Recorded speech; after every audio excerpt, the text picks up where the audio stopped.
I was standing in my grandmother's rose garden when I heard my mother's voice drift through the open kitchen window. Natalie won't care. She's used to being second. The pruning shears slipped from my grip, falling into the soft earth between the blooms. My breath caught somewhere between my ribs and throat, trapped like everything else I'd swallowed over the years. In that single moment, 30 years of doubt crystallized into absolute certainty. I wasn't their daughter. I was their afterthought. Someone they could use, discard, and never lose sleep over. Someone who would smile through the pain because that's what I'd always done. Before we jump back in, tell us where you're tuning in from. And if this story touches you, make sure you're subscribed because tomorrow, I've saved something extra special for you. My name is Natalie Brooks, and that afternoon in the garden, surrounded by my grandmother's carefully tended roses, I made a decision that would change everything. I would no longer be the daughter who accepted crumbs while her sister feasted. I would no longer nod and agree while they carved up my future like it belonged to them. That day, standing among the thorns and petals, I decided to fight back. Not with screams or tantrums, but with something far more powerful. Patience, strategy, and the one thing they never thought I possessed, the will to take what was rightfully mine. The late August heat clung to Portland like a damp blanket, making everything feel heavier than it should. I had driven out to my grandmother's house in Laurelhurst that Saturday morning with a trunk full of cleaning supplies and a heart full of memories. Grandma Eleanor had passed away 3 months earlier, and the family had been dragging their feet about clearing out her Victorian home. The place sat on a tree-lined street where old money whispered through the leaves, where homes like hers were worth close to $1 million despite their age, or perhaps because of it. The neighborhood had character, history, the kind of permanence that made you feel rooted just by walking its sidewalks. I loved this house. Always had. When I was young and the tension at home became too much, I would ride my bike here, letting myself in through the back gate. Grandma Eleanor would be in her garden, dirt under her fingernails, a wide-brimmed hat shading her face. She never asked questions. She just handed me a trowel and let me dig in the earth beside her until whatever hurt I was carrying felt a little lighter. The roses were her pride, deep reds and soft pinks that bloomed from late spring until the first frost. She'd taught me their names, shown me how to prune them so they'd come back stronger. This garden was where I learned that beauty required tending, that neglect led to withering, and that sometimes you had to cut away the dead parts to let new growth flourish. Now the garden looked tired. 3 months without her touch had left the roses leggy and wild. I'd come early before anyone else might show up, wanting a few hours alone in the space that had always felt more like home than the house I grew up in. My parents lived 20 minutes away in Lake Oswego, in a sprawling house with white columns and a lawn so perfect it looked painted. Everything there gleamed, everything there performed, and everything there revolved around my younger sister Jessica. I pulled on my gardening gloves and knelt in the soil, starting with the nearest bush. The repetitive motion soothed me, clipping away the spent blooms, clearing space for what might still grow. I was so absorbed in the work that I didn't hear the car pull up, didn't notice the voices until they were close enough that the words drifted clearly through the kitchen window I'd opened to let in some air. My mother's voice came first, that particular tone she used when she was working through a problem, clinical and certain. "We'll need to list the house by October if we want to close before the holidays. The market's good right now. Robert, did you get the appraiser's number from David?" My father's reply was muffled, but I caught the gist. He'd been in contact with David Morrison, the estate attorney. They were already making plans, already moving pieces on a board I hadn't realized we were playing on. Then my mother again, closer to the window now. "Once we sell, we can split the proceeds. Jessica's been through so much with the condo purchase. We should make sure she gets a fair share to offset what we already gave her." Another voice joined them. "Jessica." My sister's laugh tinkled like wind chimes, light and careless. "Mom, you're being too generous. But honestly, I could use it. Kyle and I are already talking about renovating the kitchen. Those builder-grade cabinets are awful." My hand stilled on the rose stem I'd been trimming. The thorns bit through my gloves, but I barely felt it. They were discussing the sale of Grandma Eleanor's house as if it were already decided. As if the will hadn't been read yet. As if I didn't exist in this equation at all. Patricia, my mother, spoke again. Her voice dropped, but in the quiet of the garden, I heard every word. "Natalie won't care. She's used to being second. And honestly, Robert, she doesn't need the money like Jessica does. Natalie's always been fine with less. Just her personality. The pruning shears fell from my hands. I stared down at them, half buried in the dark soil, and felt something inside me crack wide open. Not with sound, but with a silence so profound it swallowed everything else. They weren't just planning to sell the house. They were planning to cut me out, to justify it with the fiction that I preferred scraps, that I was somehow built to endure deprivation while Jessica was entitled to abundance. I pressed my palm into the dirt, grounding myself, forcing air into my lungs. Inside the house they continued talking, oblivious. My father mentioned something about updating the listing photos. Jessica wondered aloud if they should stage the place or sell it as is. My mother suggested clearing out the furniture first, donating most of it, maybe keeping a few pieces for Jessica's condo. Not once did anyone say my name again. Not once did anyone suggest I might have feelings about this house, about the woman who'd lived here, about the memories soaked into every floorboard. I was erased from the narrative before it even began, dismissed as someone who wouldn't fight, wouldn't protest, wouldn't matter. I stood slowly, my knees stiff from kneeling, my heart a clenched fist in my chest. Through the window, I could see them gathered around Grandma Eleanor's kitchen table. My mother shuffled papers, probably estimates from the appraiser. My father leaned back in his chair, arms crossed, nodding along. Jessica perched on the counter, swinging her legs, scrolling through her phone, looking bored but entitled to be there. They looked like a complete family, a unit. And I, standing outside in the garden with dirt on my hands, was the ghost they'd already stopped seeing.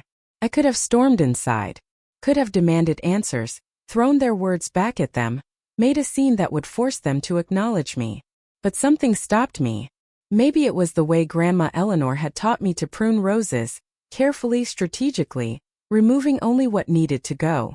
Maybe it was the 30 years of training that had taught me to swallow anger, to smooth over conflict, to make myself smaller so others could expand. Or maybe, for the first time in my life, it was the cold, clarifying rage that came from finally seeing the truth.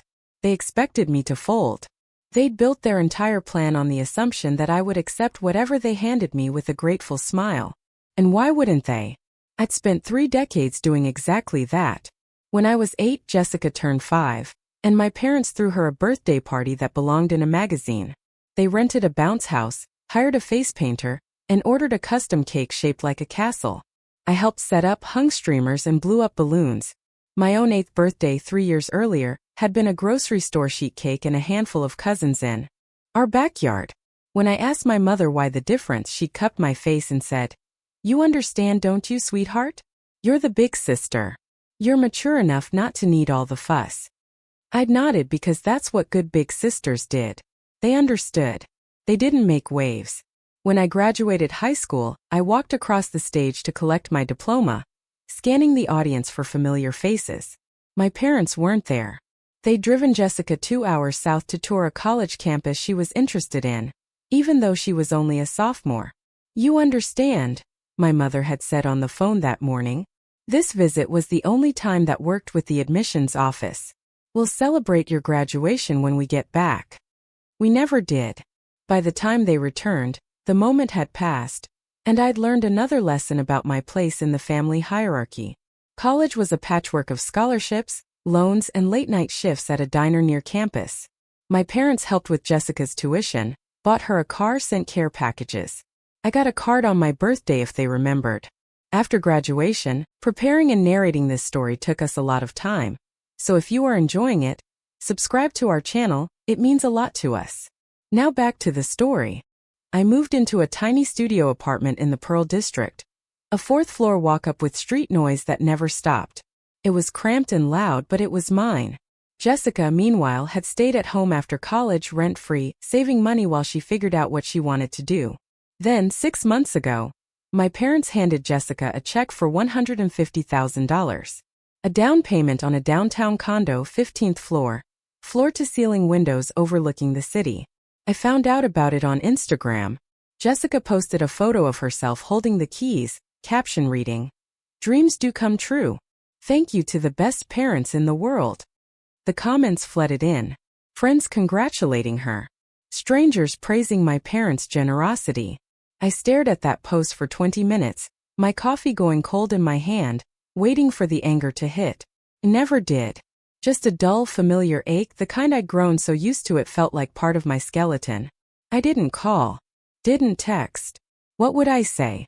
Instead, I went to work, smiled through my shift, came home to my studio, and told myself it didn't matter. Jessica needed help. I was fine. I'd always been fine. That's what I did. I made it fine because the alternative was looking directly at the truth, and the truth was too ugly, too painful, too destabilizing. But standing in that garden, eavesdropping on my own erasure, I couldn't make it fine anymore. The truth wasn't just ugly. It was undeniable.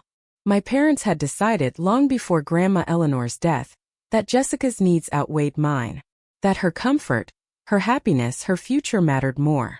And now they were going to sell the one place that had ever felt like it belonged to me, the one inheritance that should have been split equally, and they were going to do it without guilt, without hesitation, because they believed I wouldn't resist. I picked up the pruning shears, wiped the dirt off the blades, and set them carefully in my gardening basket. My hands were steady. My breathing was even. I walked around to the front of the house, climbed the porch steps, and opened the door. They all looked up when I entered the kitchen. My mother's expression flickered with surprise before settling into a bright, false smile. "Natalie, I didn't know you were here. We were just discussing some plans for the house." I set my basket down on the counter, pulled off my gloves, and met her eyes. I heard. The room went still. My father shifted in his chair. Jessica stopped scrolling and looked up, her face uncertain. My mother's smile wavered but held. "Oh well, good. Then you know we're trying to get everything organized. It's a lot of work, but we want to handle it properly."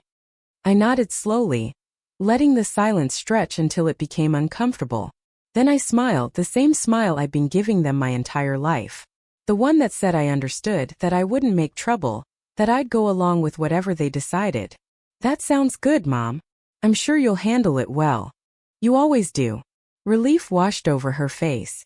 My father relaxed. Jessica went back to her phone. They thought the moment had passed. They thought I'd accepted my role once again. But as I stood there, nodding along to their plans, agreeing with their timeline, offering to help with the clearing out, something fundamental had shifted. I wasn't agreeing because I was compliant. I was agreeing because I'd learned something crucial in that garden. The best way to win a battle your opponents don't know you're fighting is to let them believe they've already won. I stayed for another hour, listening as they discussed contractors and real estate agents. I asked questions that made me sound helpful, invested in their success. When my mother mentioned that the estate still hadn't gone through probate, that David Morrison was handling the legal details, I made a mental note. When my father casually mentioned that Grandma Eleanor's will was being finalized and they'd all know the details soon, I smiled and said I was sure everything would be straightforward. Jessica, sprawled across Grandma's favorite armchair like she owned it, sighed dramatically. "I just hope this doesn't drag on forever. Kyle and I want to start renovations by spring." My mother patted her hand. "Don't worry, sweetheart. We'll make sure you're taken care of." I watched this exchange, my face pleasant, my hands folded in my lap. Inside, I was cataloging every word, every assumption, every careless dismissal. They were building their plan on a foundation of sand, and they didn't even know it. When I finally left that afternoon, driving back to my cramped studio through the thick Portland traffic, I felt something I hadn't felt in years. Not anger, though that was there too. Not sadness, though that familiar ache still pressed against my ribs. What I felt was clarity. Sharp, cold, undeniable clarity. For 30 years, I played the role they'd written for me. The understanding daughter. The one who didn't need as much. The one who made herself small so others could be big. I told myself it was maturity, that I was being the bigger person, that family meant sacrifice. But it wasn't sacrifice when only one person was expected to give. It was exploitation. And I was done. That night, in my tiny apartment with the street noise filtering through thin walls, I sat at my makeshift desk and opened my laptop. I pulled up the email David Morrison had sent to all of us 3 months ago, after Grandma Eleanor's funeral. It was a formal message about the estate, about probate, about patience during the legal process. At the bottom, his contact information sat in a tidy signature line. I stared at that email for a long time. Then I opened a new message and began to type. "Dear Mr. Morrison, I hope this email finds you well. I wanted to reach out regarding my grandmother Eleanor Brooks' estate. I understand the will is still in probate, but I'd appreciate the opportunity to discuss the details at your earliest convenience. Would you have time for a meeting this week? I have some questions about the process and want to make sure I understand my grandmother's wishes clearly. Thank you for your time. Best regards, Natalie Brooks. I read it over 3 times before hitting send. It was polite, measured, giving nothing away. Exactly the kind of email they'd expect from me. But underneath the pleasantries was a question they'd never anticipated I'd ask. What did Grandma Eleanor actually want? Because here's what my parents had forgotten. In their rush to carve up her estate, Grandma Eleanor had loved me. She'd seen me in ways they never had. And if there was even a chance that she'd left instructions, provisions, anything that contradicted their narrative, I needed to know. The response came the next morning. Mr. Morrison could see me Thursday at 2. I confirmed immediately, then closed my laptop and sat in the quiet of my apartment, listening to the sounds of the city waking up below. Delivery trucks rumbling past. A bus hissing to a stop. Voices calling to each other in the street. I thought about my mother's words in the garden. Natalie won't care. She's used to being second. She was right about one thing. I was used to it. 30 years of practice had made me an expert at swallowing disappointment, at rationalizing neglect, at convincing myself that needing less made me virtuous rather than diminished. But she was wrong about the rest. I did care. I'd always cared. I just buried it so deep that even I had forgotten it was there. Not anymore. Thursday couldn't come fast enough. David Morrison's office sat on the 10th floor of a downtown building with views that stretched across the Willamette River. The waiting area smelled like leather and old books, the kind of place where serious conversations happen behind closed doors. I arrived 15 minutes early, my hands gripping a folder containing every document I could find related to Grandma Eleanor. Old birthday cards she'd sent me, photos of us in her garden, a handwritten recipe for her famous blackberry pie that she'd given me years ago with a note that said, "For when you have your own kitchen worth cooking in." I wasn't sure what I'd need, but I wanted proof that I'd mattered to her, that our relationship had been real and deep. The receptionist led me back at exactly 2 o'clock. David Morrison stood as I entered, extending his hand across a mahogany desk that probably cost more than 6 months of my rent.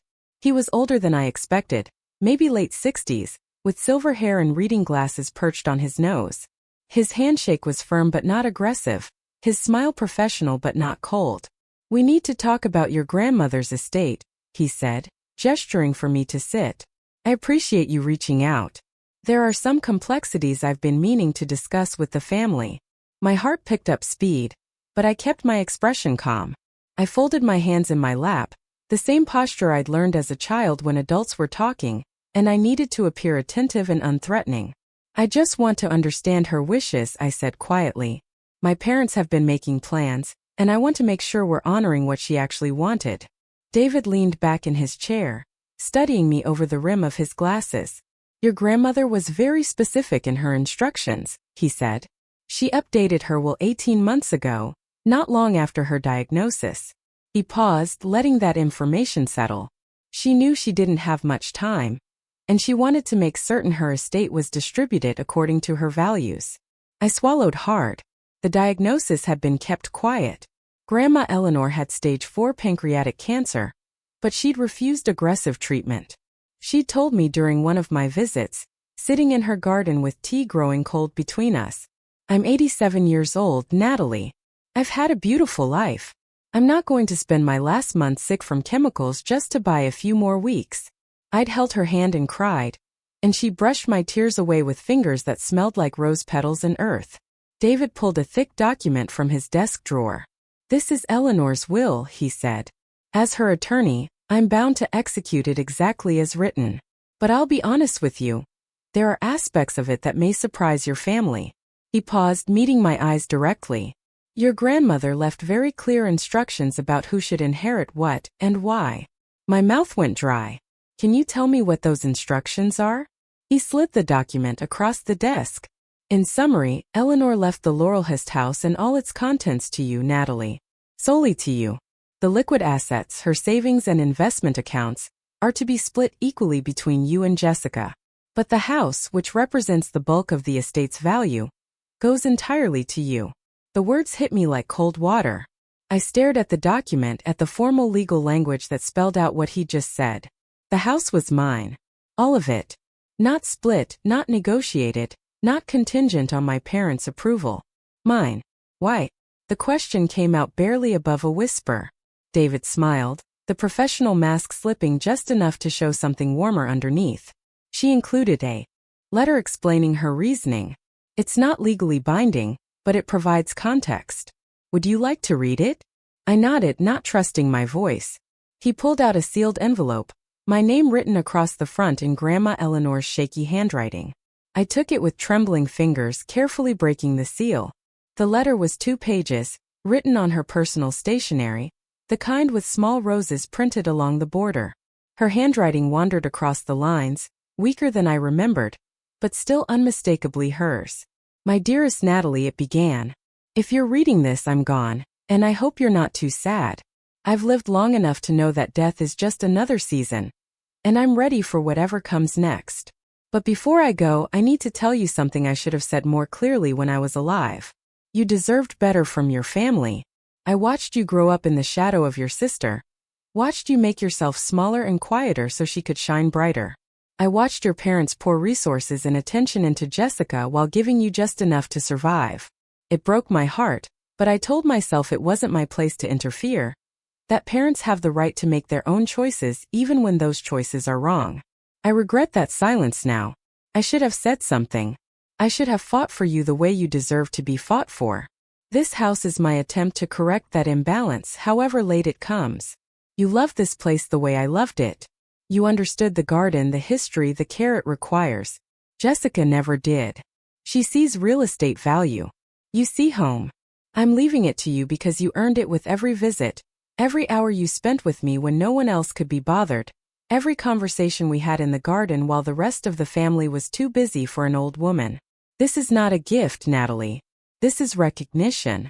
You were always enough even when they made you feel like you weren't. I hope this house gives you a foundation to build the life you deserve, the one you've been denied for too long. I love you. I'm proud of you. And I'm sorry I didn't do more sooner. Grandma Eleanor. I read the letter 3 times, tears streaming down my face, smudging the ink on the edges where my fingers gripped too tightly. David sat quietly, letting me have the moment, his expression sympathetic but not pitying. When I finally looked up, my voice was rough. Does anyone else know about this? Not yet, he said. I've been trying to schedule a formal reading with all parties present, but your parents have been difficult to pin down. They keep postponing, saying they're too busy or that there's no rush. I suspect they assume they already know what the will says and see no urgency in making it official. They're planning to sell the house, I said flatly. They've already contacted an appraiser. They think it's going to be split between Jessica and me, or maybe just given to Jessica outright since she's their priority. David's expression hardened. They can't sell what they don't own. The moment Eleanor passed, that house became yours. Probate is just a formality to satisfy the courts. If your parents attempt to list or sell the property, they'll be acting fraudulently, and I'll intervene immediately. Relief and anger swirled together in my chest, making it hard to breathe. I looked down at the letter again, at Grandma Eleanor's words written in her final months. She'd known. She'd seen everything I tried to pretend wasn't happening, and she'd done something about it. What do I do now? I asked. David folded his hands on the desk. You have a few options. We can proceed with a formal reading immediately, informing your family of the will's contents in an official capacity. That's the most straightforward approach. Or if you prefer, you can take some time to process this information before we make it public. The estate isn't going anywhere, and you're under no obligation to rush. I thought about my parents in Grandma Eleanor's kitchen, dividing up her estate like it was theirs to distribute. I thought about Jessica swinging her legs from the counter, bored and entitled, already planning how to spend money that would never be hers. I thought about my mother's voice drifting through the window. Natalie won't care. She's used to being second. Let's wait, I said slowly. I want to handle this carefully. If we tell them now, they'll fight. They'll contest the will, claim Grandma Eleanor wasn't in her right mind, make it ugly and public. But if I let them continue with their plans, let them believe they're in control, maybe they'll reveal more about their intentions. Maybe they'll say or do something that makes their position indefensible. David raised an eyebrow. You want to let them think they're winning? I want them to hang themselves, I said quietly. I've spent 30 years being understanding, being accommodating, being the daughter who doesn't make waves. They're counting on that. They've built their entire strategy around my predictability, so I'll give them exactly what they expect. I'll be helpful and compliant and supportive of their plans. And when the moment is right, when they're most confident, we'll pull the rug out. David studied me for a long moment, then nodded slowly. I can work with that. But Natalie, you need to be prepared. When the truth comes out, they're going to be angry. This will likely destroy your relationship with your family permanently. I looked down at Grandma Eleanor's letter one more time, at the words that finally gave me permission to stop shrinking. Then I met David's eyes. The relationship was already destroyed, I said. I just didn't want to see it. Maybe it's time they saw what they created. We spent the next hour going over details. David explained the probate timeline, the legal protections I had, the steps we'd need to take once we went public. He gave me his personal cell phone number and told me to call immediately if my parents attempted anything regarding the house. Then he walked me to the door, shook my hand again, and said something that stayed with me long after I left his office. Your grandmother was one of the wisest people I've ever known. If she believed in you enough to do this, there's a reason. Trust that. I drove back to my studio in a daze, parking on the street and climbing the 4 flights of stairs without really feeling my legs move. Inside, I set my bag down, pulled out Grandma Eleanor's letter, and read it again. Then I pulled out my phone and did something I hadn't done in months. I called Jessica. She answered on the 3rd ring, her voice bright and cheerful. Nat. Hey, what's up? I forced warmth into my tone. Hey, Jess. I was just thinking about you. How's the condo? She launched into a detailed description of her renovation plans, the contractors she was interviewing, the tile samples she was agonizing over. I made appropriate sounds of interest, asked follow-up questions, played the role of supportive older sister with practiced ease. After 15 minutes of listening to her talk about herself, I gently steered the conversation. So, I've been thinking about Grandma's house, I said carefully. Mom and Dad mentioned they're planning to sell it. That makes sense, right? It's a lot of space for just sitting empty. Jessica sighed dramatically. Oh my God, finally someone reasonable. Mom's been worried you'd be weird about it, all sentimental or whatever. But yeah, it needs to be sold. The market's good right now, and honestly, Nat, Kyle and I could really use the extra money. The condo was such a blessing from Mom and Dad. But renovations are so expensive. I bit the inside of my cheek hard enough to taste copper. Of course, I said smoothly. I'm happy to help however I can. Do they need me to do anything? Clear out rooms, organize estate sale stuff? Her relief was audible. That would be amazing. Mom's been stressed about all the work. If you could handle some of the heavy lifting, literally, that would be such a help. I do it myself, but I'm just so busy with the condo and Kyle's work schedule is insane right now. No problem, I said. That's what family's for, right? You're the best, Nat, seriously. I know I don't say it enough, but you're such a good sister. I smiled at my reflection in the window, seeing something in my expression I didn't quite recognize. Thanks, Jess. That means a lot. After we hung up, I sat in the quiet of my apartment and let the mask fall away. My face was calm, blank, neutral. The performance was over. Jessica had just confirmed everything I needed to know. She expected the house to be sold. She expected to profit from it.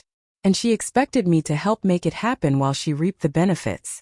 Over the next few weeks, I played my role perfectly. I showed up at Grandma Eleanor's house multiple times, ostensibly to clean and organize. My parents praised my helpfulness. Jessica texted me thank you emojis. I sorted through decades of accumulated belongings, setting aside items for donation, packing up dishes and linens, taking photos of furniture for potential estate sales. But I also did something else. I documented everything. I photographed the rose garden, now overgrown but still beautiful. I took pictures of every room, capturing the original woodwork, the built-in bookshelves, the sunlight streaming through leaded glass windows. I sat in Grandma Eleanor's favorite chair and recorded a voice memo about my memories in this house, my childhood visits, the conversations we'd had, the love I'd felt within these walls. I wasn't sure what I'd do with these records, but I wanted proof. Proof that this place mattered, that it wasn't just real estate value on a spreadsheet. One afternoon, my mother stopped by while I was working in the dining room. She looked around at the boxes I'd packed, the organized chaos, and smiled approvingly. "You're doing such a good job, Natalie. This is exactly what we needed. Your father and I really appreciate it." I looked up from the china I was wrapping in newspaper.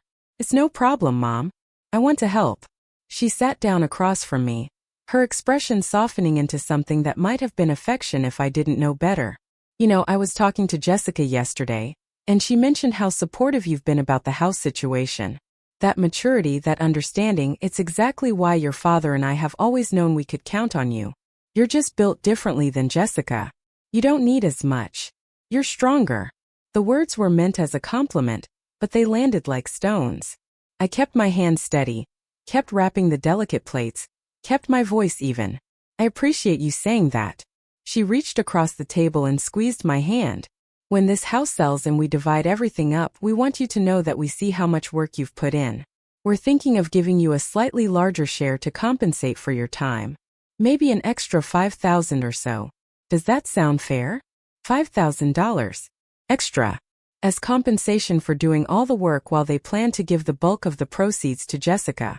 I looked at my mother's face, saw the genuine belief that she was being generous, that this token gesture erased 30 years of inequality.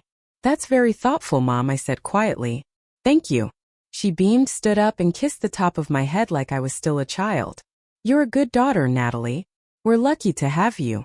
After she left, I sat alone in the dining room surrounded by boxes of Grandma Eleanor's belongings. I didn't cry. I didn't scream. I just added this conversation to the mental catalog of evidence I was building. Every dismissal, every casual cruelty, every moment they revealed exactly how little they valued me. I was collecting ammunition, and they were handing it to me gift-wrapped. That evening I called David Morrison from my car, parked on a quiet street near Grandma's house. "I need to know something," I said.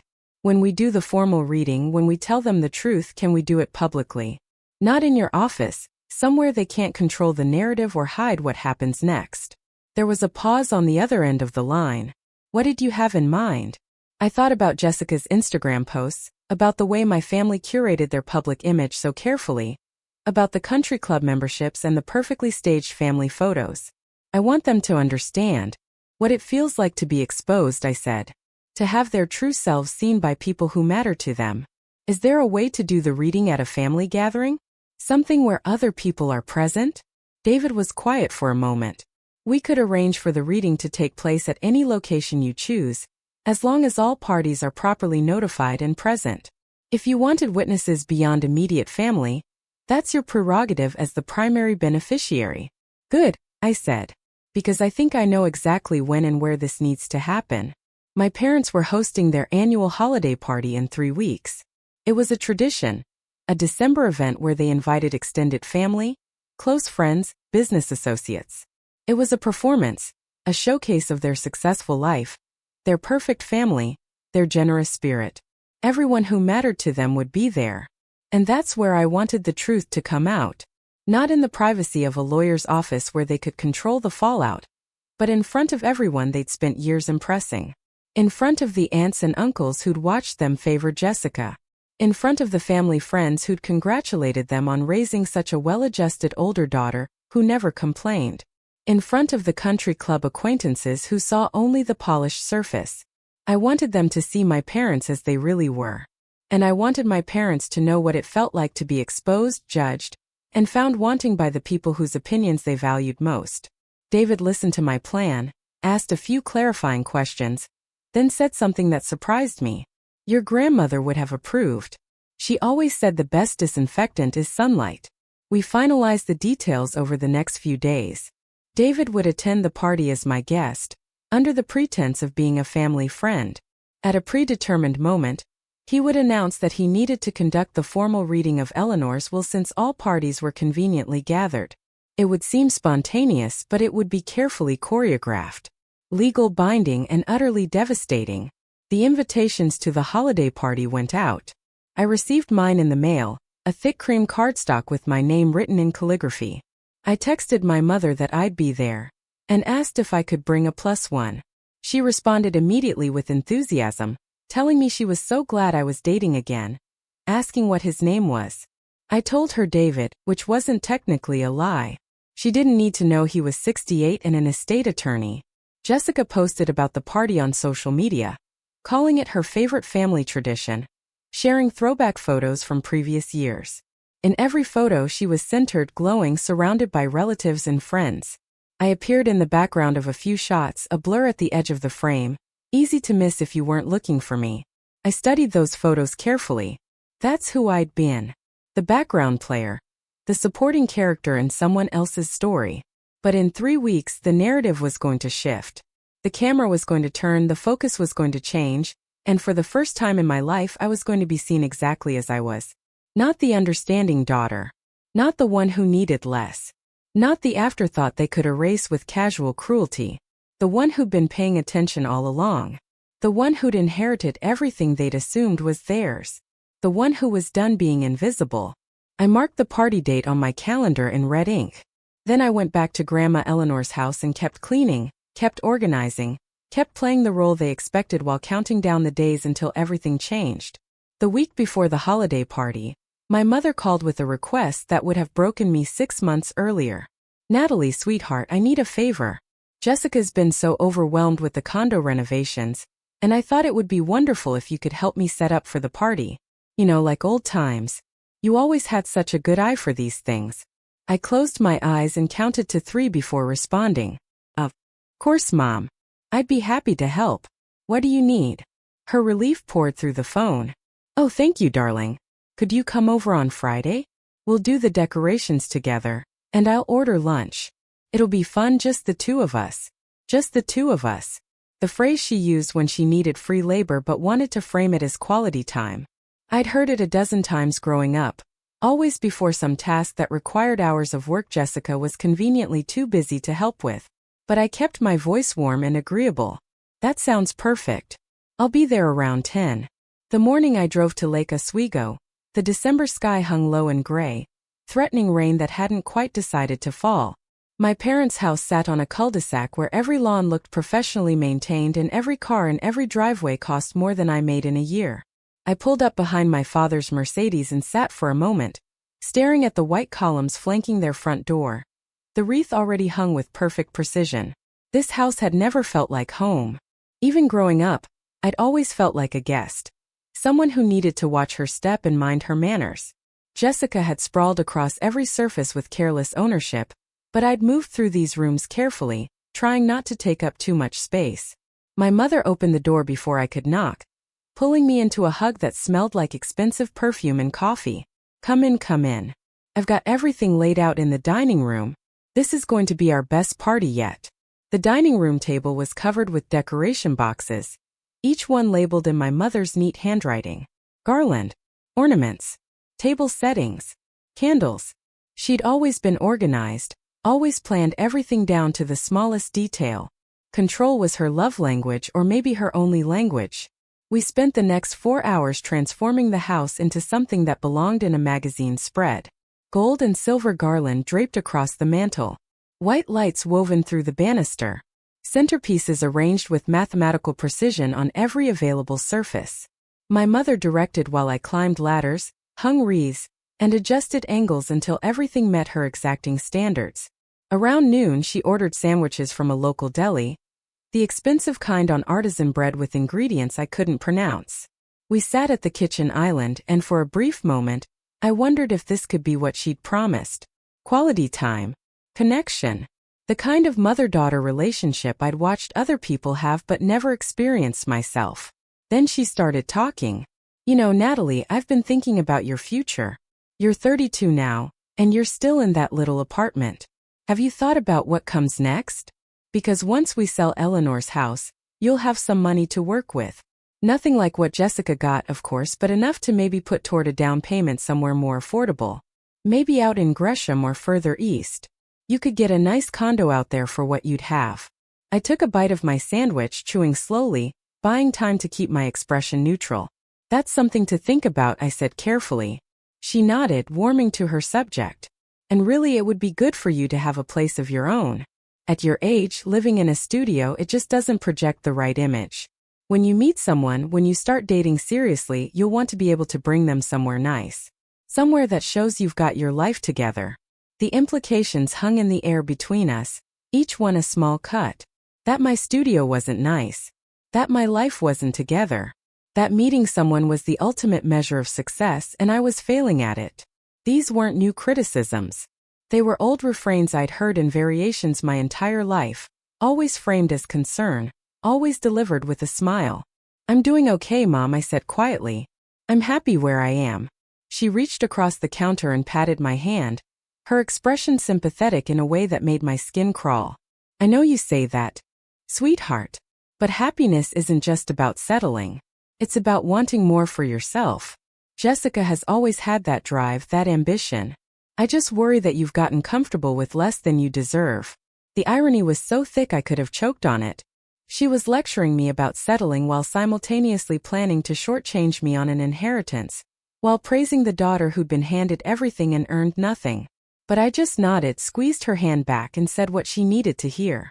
"You're right. I should think bigger. Maybe this is a good opportunity to reevaluate things." Her face lit up with genuine pleasure. "That's my girl. You know, your father and I have always known you were capable of more. You just needed a little push sometimes." After lunch, we finished the decorations. My mother stepped back to survey our work, hands on her hips, satisfaction written across her features. "Perfect. This is exactly the image I want to project. Elegant, warm, family-oriented. People need to see what we've built here. What we've built." As if I'd had any part in constructing this facade. As if the years of favoritism and inequality had been a joint family project we'd all agreed to. I looked around at the perfectly arranged house, at the expensive decorations and carefully curated atmosphere, and saw it for what it was. A performance.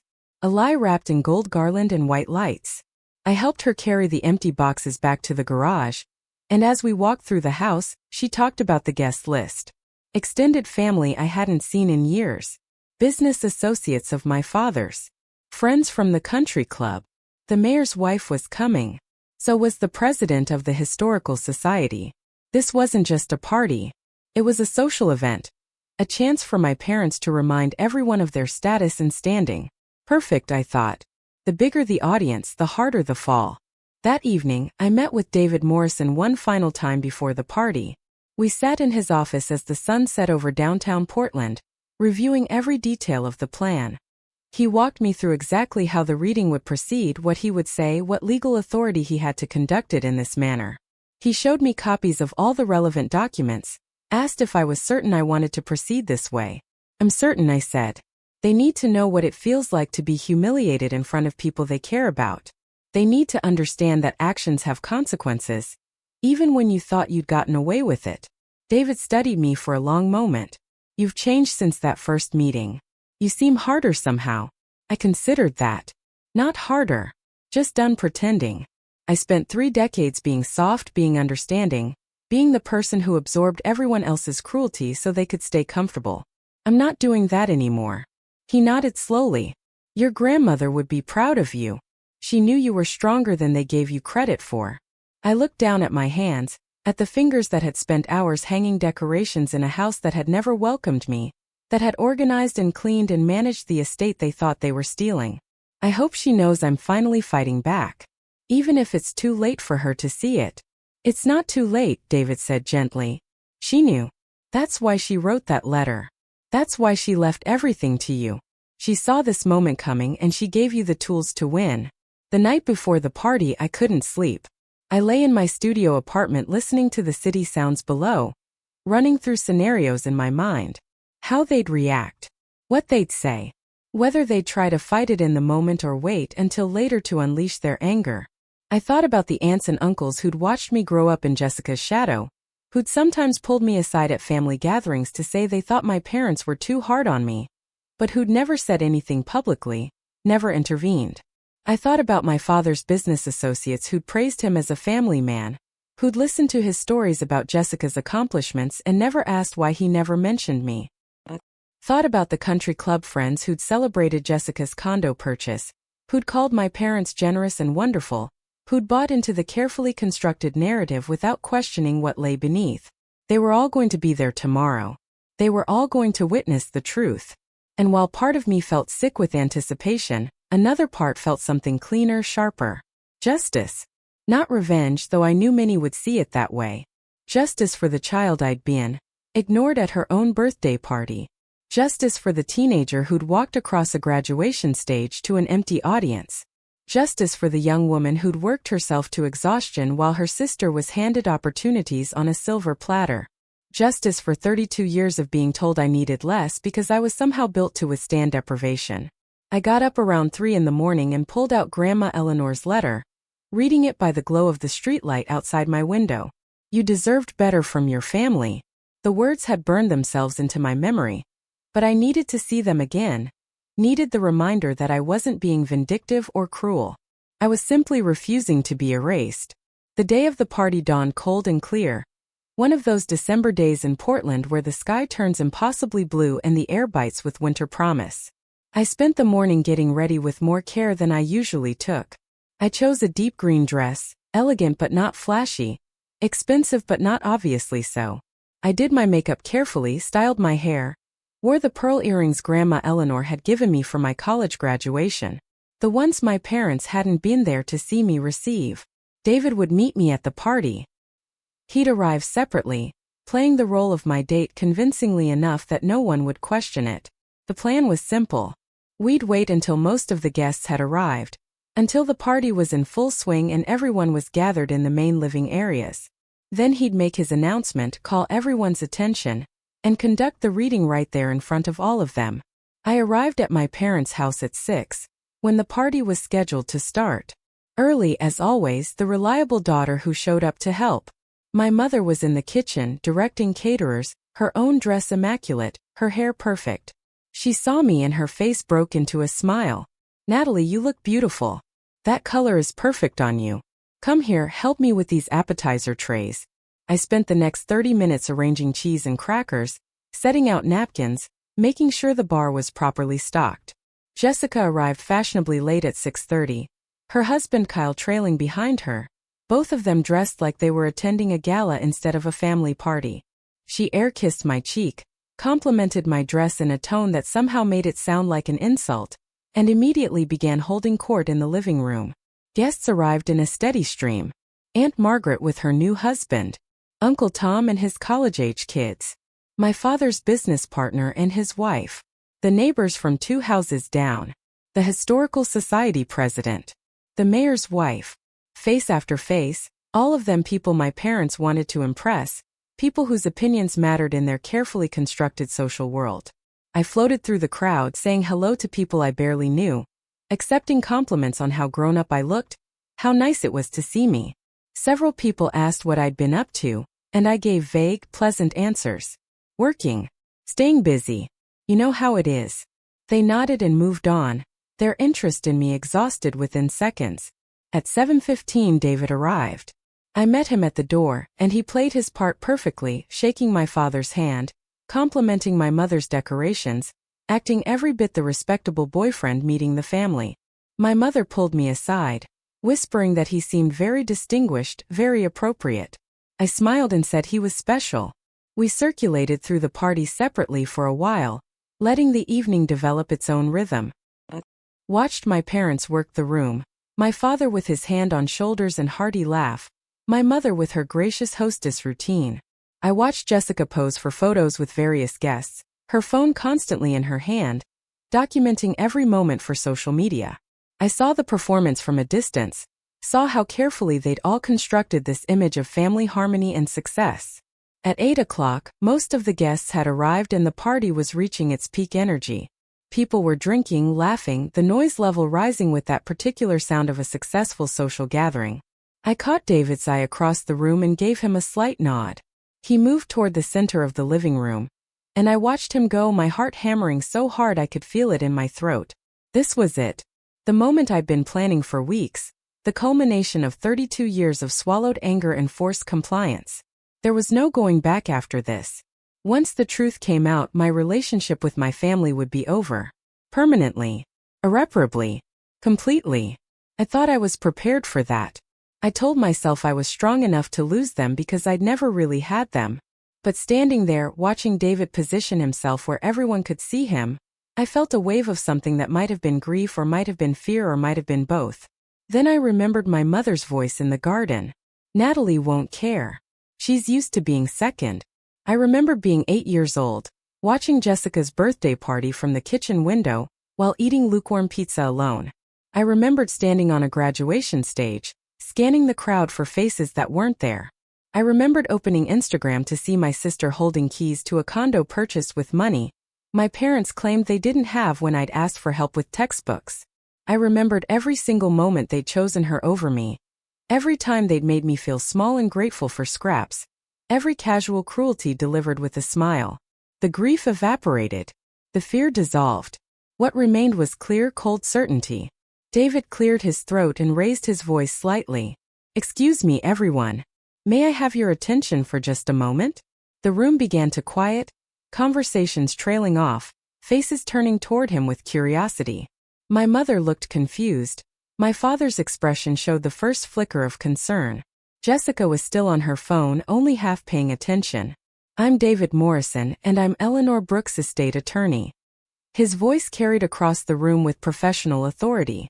"Since we have all the relevant family members gathered here tonight, along with many of Eleanor's dear friends, I thought this would be an appropriate time to conduct the formal reading of her will. I know the family has been eager to have this matter settled, and with everyone present, we can handle it efficiently." The room went completely silent. My mother's face drained of color. My father took a step forward, his expression shifting from concern to alarm. Jessica finally looked up from her phone, her eyes widening. "I don't think my father started," his voice tight. "This isn't really the appropriate venue." David smiled politely, but there was steel underneath it. "Actually, Robert, as the primary beneficiary, Natalie requested that the reading take place here, in the presence of family and friends who cared about Eleanor. It's unconventional, certainly, but perfectly legal. And given that you've been difficult to schedule with for a formal office reading, I think this is an efficient solution." Every eye in the room turned to me. I stood near the fireplace, my hands folded calmly in front of me, my expression neutral. I met my mother's gaze and didn't look away. David pulled out a document from his jacket pocket. "This is Eleanor Brooks' last will and testament, properly executed and filed with the court. I'll read the relevant portions." He paused, his eyes scanning the room. "Eleanor left very specific instructions about the distribution of her estate, and I want to be clear that these instructions are legally binding and have already been processed through probate." My mother made a small sound, almost a whimper. Jessica's face had gone from confused to suspicious. The guests stood frozen, sensing drama but not yet understanding its scope. David began to read. "To my beloved granddaughter Natalie Brooks, I leave my house at 2847 Laurelhurst Drive, along with all its contents, grounds, and appurtenances. This property is given solely to Natalie, in recognition of her love, care, and devotion throughout my life. She alone understood the value of what I built there, and she alone deserves to inherit it." The words landed like a grenade. My mother gasped audibly. My father's face turned red. Jessica dropped her phone, the sound of it hitting the hardwood floor sharp in the sudden silence. David continued, implacable. "My liquid assets, totaling approximately $130,000, are to be divided equally between Natalie and Jessica. However, the house, which has been appraised at $820,000, belongs entirely to Natalie." The math was simple enough for everyone in the room to do instantly. I was receiving nearly 90% of the estate. Jessica was getting pocket change in comparison. And my parents, who'd spent weeks planning to sell that house and distribute the proceeds according to their own twisted logic, were getting nothing. "There must be some mistake," my mother said, her voice shaking. "Eleanor wouldn't do this. She knew we were planning to sell the house to help Jessica. She knew the family needed that money." David's expression remained professional, but I caught the flicker of distaste in his eyes. "Eleanor knew exactly what she was doing, Patricia. She updated this will 18 months ago, when she was still in excellent mental health.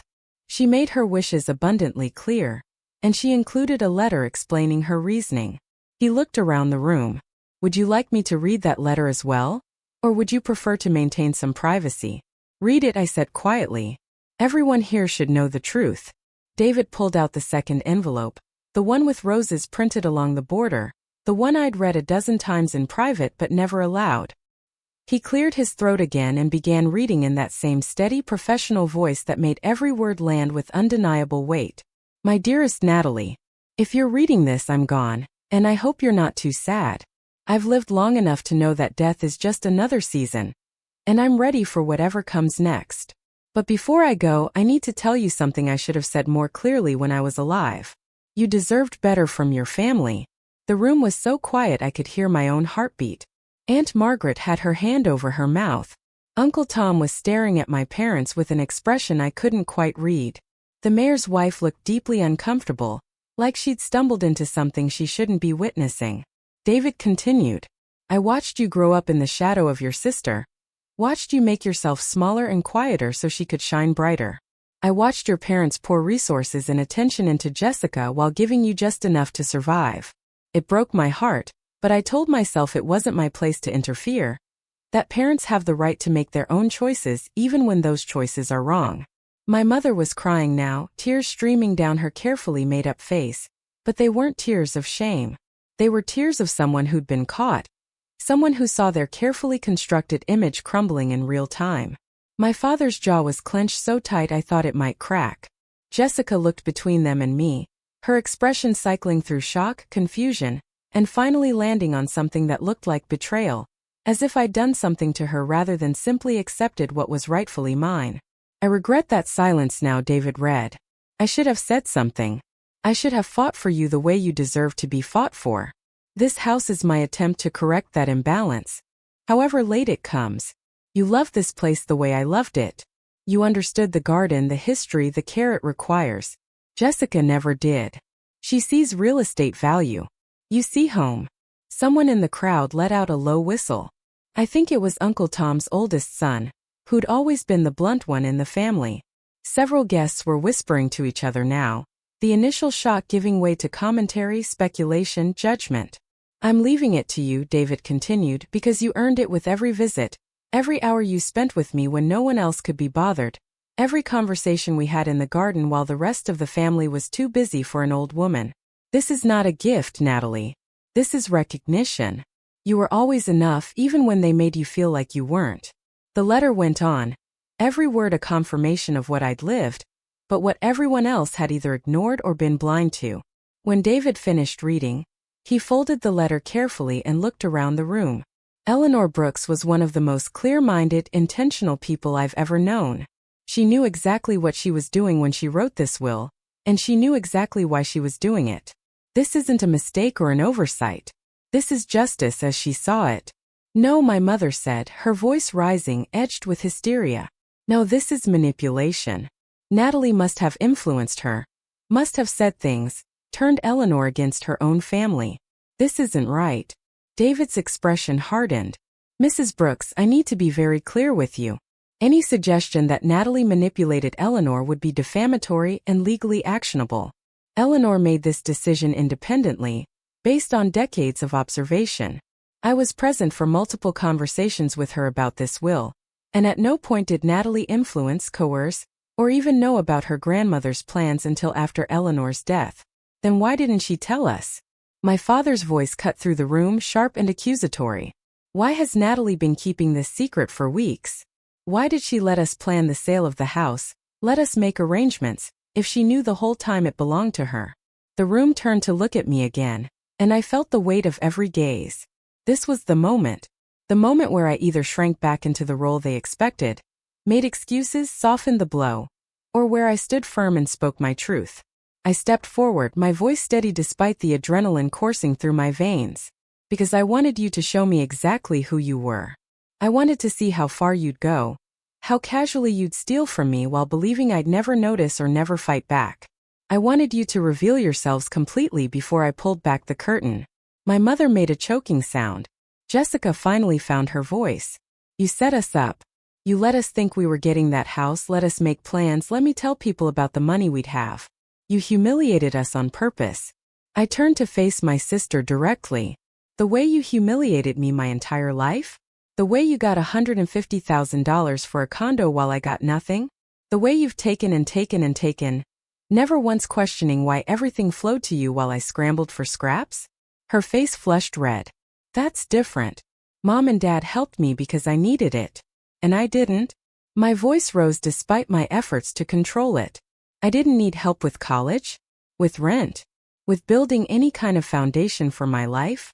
Or did I just not deserve it because I wasn't the favorite? The guests were no longer pretending not to listen. They were watching this unfold like a play, and I could see the calculations happening behind their eyes. People who'd known us for years were reassessing, remembering moments they'd witnessed, patterns they'd seen but never named. Aunt Margaret spoke up, her voice quiet but clear.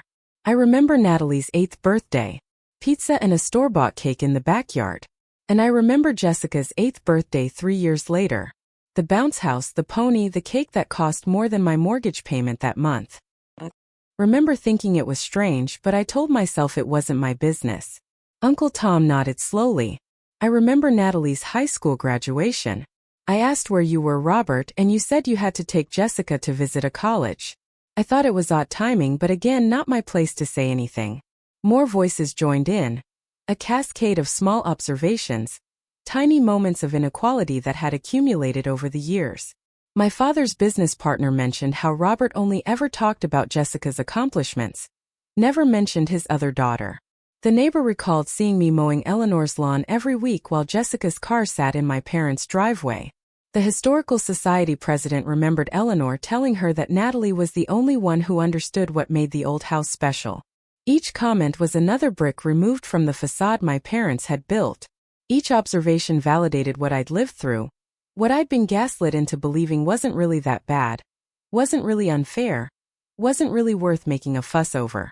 My mother was shaking her head, her hands clasped in front of her like she was praying.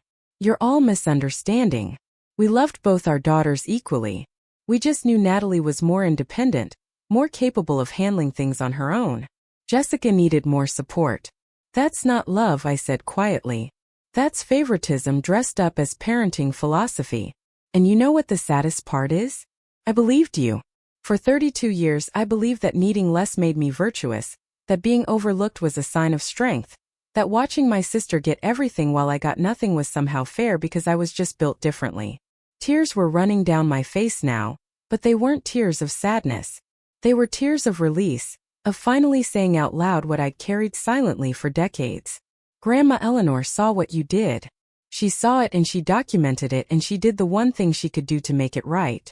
She gave me what I earned, what I deserved, what you were planning to take from me. We weren't taking anything, my father said, but his voice lacked conviction. We were going to split the proceeds fairly. David spoke up again. Actually, Robert, based on the documents Natalie provided me, you were planning to give the bulk of the proceeds to Jessica, with a token $5,000 extra to Natalie for her labor in cleaning out the house. Is that your definition of fair? My father's mouth opened and closed, but no sound came out. The math was indefensible. Even if they'd split it evenly between Jessica and me, they'd already given Jessica $150,000 for her condo. Any additional money flowing her direction was simply compounding an existing inequality. Jessica was crying now too, but her tears were angry. This is so typical of you, Natalie. You always have to play the victim. You always have to make everything about how hard you have it. Maybe the reason you didn't get as much help is because you never asked for it.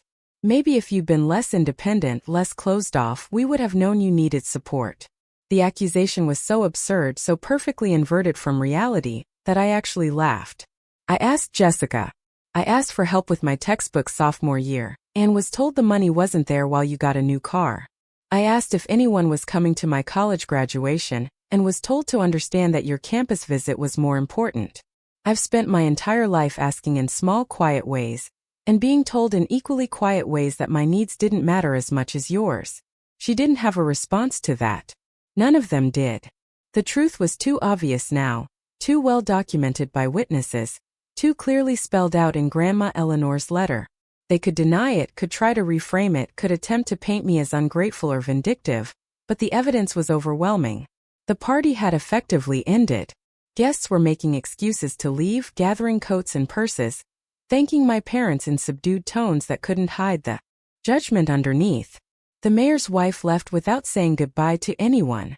The Historical Society president stopped by me on her way out and squeezed my hand. Your grandmother was a remarkable woman. I'm glad she took care of you.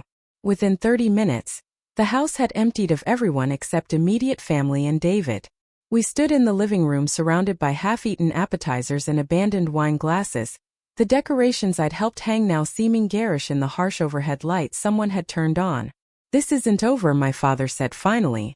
We'll contest the will. We'll argue Eleanor wasn't of sound mind. David shook his head. You can try, but you'll lose. I have extensive documentation of Eleanor's mental competence, including evaluations from her doctors. You'll also be responsible for the legal fees, and trust me, they'll be substantial.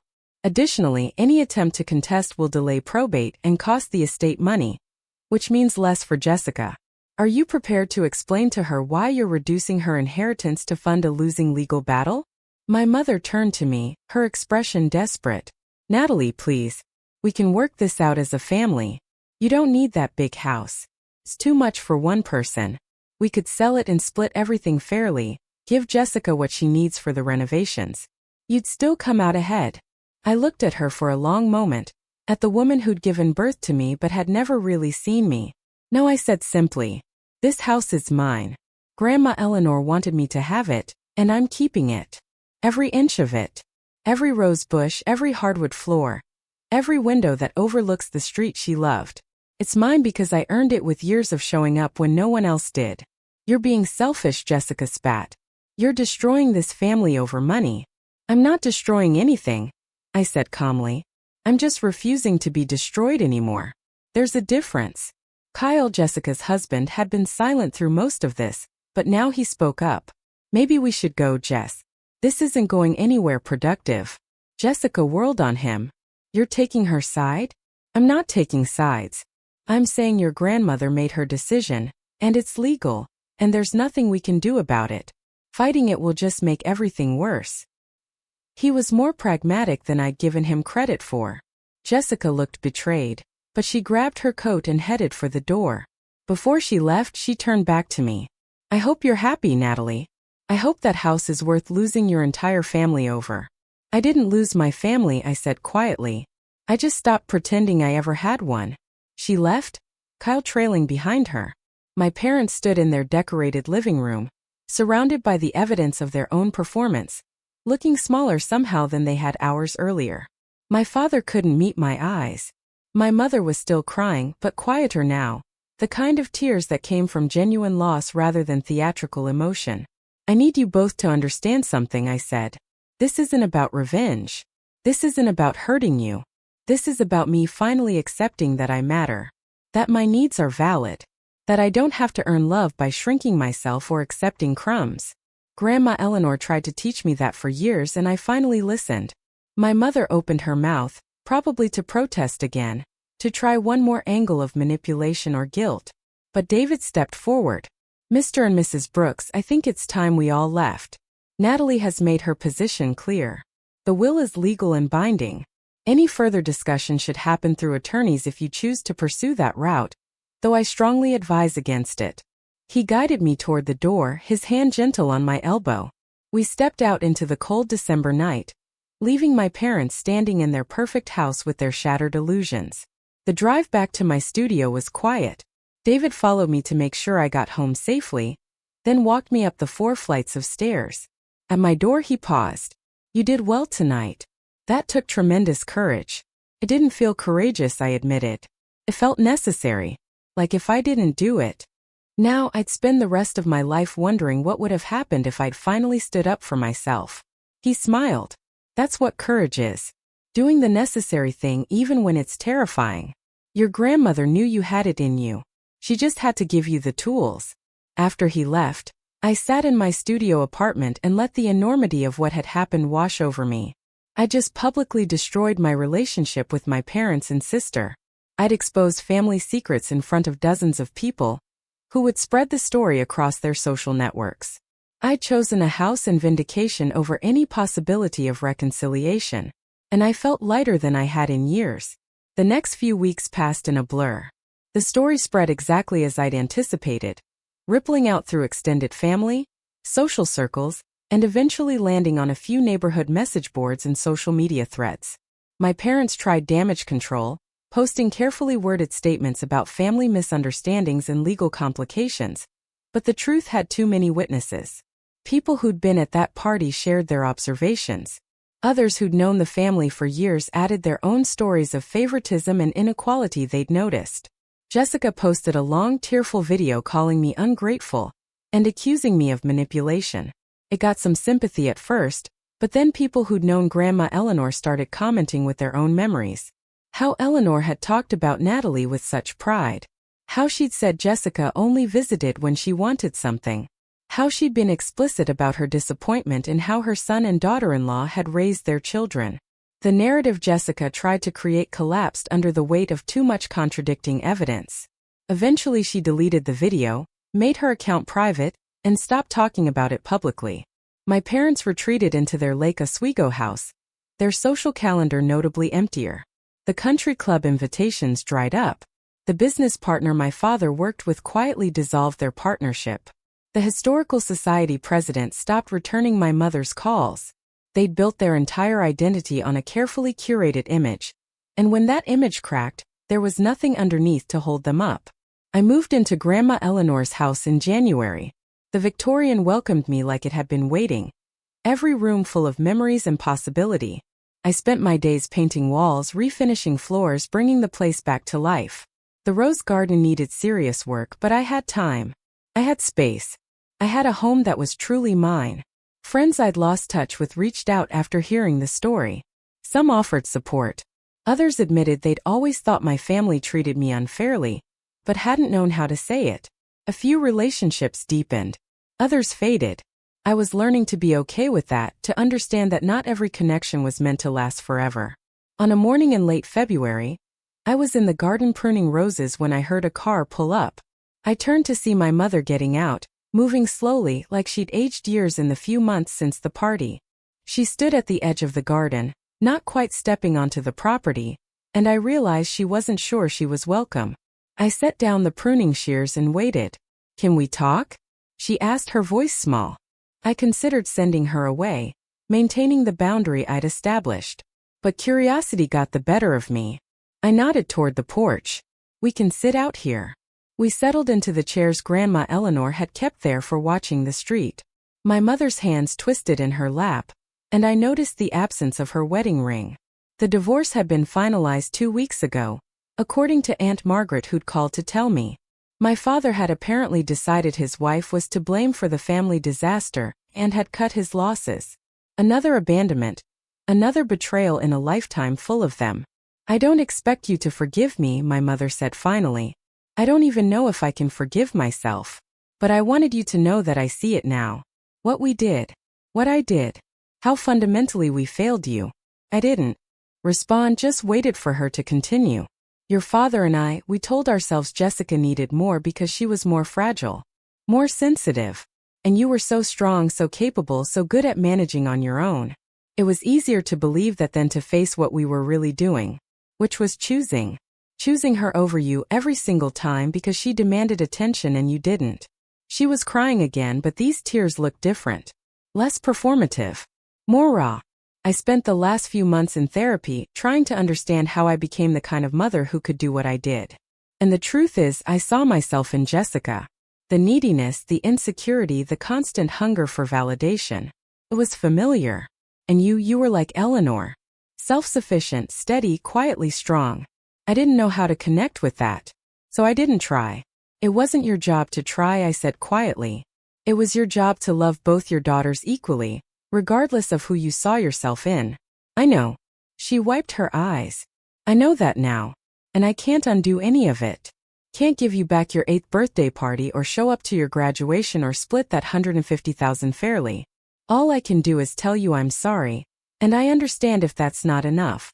We sat in silence for a long time, the February sun weak but present, warming the porch slightly. A part of me wanted to accept her apology, to believe this transformation was real, to rebuild some version of a relationship with the woman who'd given birth to me. But I'd learned something important in the months since Grandma Eleanor's letter. Forgiveness wasn't required. Understanding didn't obligate me to reconciliation. I could acknowledge her regret without taking responsibility for her healing. I appreciate you telling me this, I said finally. I hope therapy helps you become the person you wish you'd been. But I don't think I'm ready to have you in my life right now. Maybe not ever. I need to focus on building something new, not repairing what was broken beyond fixing. She nodded, stood slowly, and turned to leave. At the edge of the property, she paused. Eleanor would be proud of you. She'd be so proud. After she left, I sat on that porch for another hour, thinking about everything that had led to this moment. The years of quiet suffering, the breaking point in the garden, the strategic patience of letting them reveal themselves, the public reckoning at the Christmas party, and now this quiet morning where I'd chosen my own peace over easy reconciliation. I thought about Grandma Eleanor's letter, about her regret at not speaking up sooner, at not fighting for me when I was too young to fight for myself. She'd done what she could in the end, given me the tools and resources to finally stand up. But the courage to use them, the willingness to burn it all down rather than accept one more day of being diminished, that had come from me. I picked up the pruning shears and went back to work on the roses. They were coming back strong. New growth emerging from where I'd cut away the dead wood. By summer, this garden would bloom the way it had when Grandma Eleanor tended it. Beautiful, abundant, cared for with the attention it deserved. Just like me. The house sold itself eventually. Not the Laurelhurst house, my house, but the one in Lake Oswego. My parents had to downsize after the divorce, after the social exile, after the financial reality of maintaining their lifestyle without the business partnership or the country club connections. I heard they moved to a condo in Beaverton, something modest and forgettable. Jessica and Kyle divorced within the year. Turns out their relationship had been built on financial stability and social status. And when both crumbled, there wasn't much left. She moved back in with my father, the irony apparently lost on both of them. I occasionally saw updates through Aunt Margaret, who'd maintained contact with me and become something of an unexpected ally. She'd tell me about family gatherings I wasn't invited to, about the careful way people avoided mentioning my name, about how much smaller and quieter everything had become. I didn't feel triumph hearing these updates. Mostly I felt distance, like hearing about strangers whose lives had briefly intersected with mine. The anger had burned itself out months ago. What remained was simply the life I was building piece by piece, in the house that had always been meant to be mine. On the anniversary of Grandma Eleanor's death, I planted new roses in her garden, deep reds and soft pinks, the varieties she'd loved best. As I worked the soil, I thought about everything she'd taught me: patience, care, the understanding that sometimes you have to cut away what's dead to make room for new growth. She'd been right about all of it. The sun was setting over Laurelhurst, painting the sky in shades of orange and gold. Inside my house, the one that bore my name on the deed and my history in every room, dinner was waiting. A simple meal, nothing fancy but mine. Earned, deserved, fought for. I'd lost a family that had never really been mine. But I'd gained something far more valuable. Myself.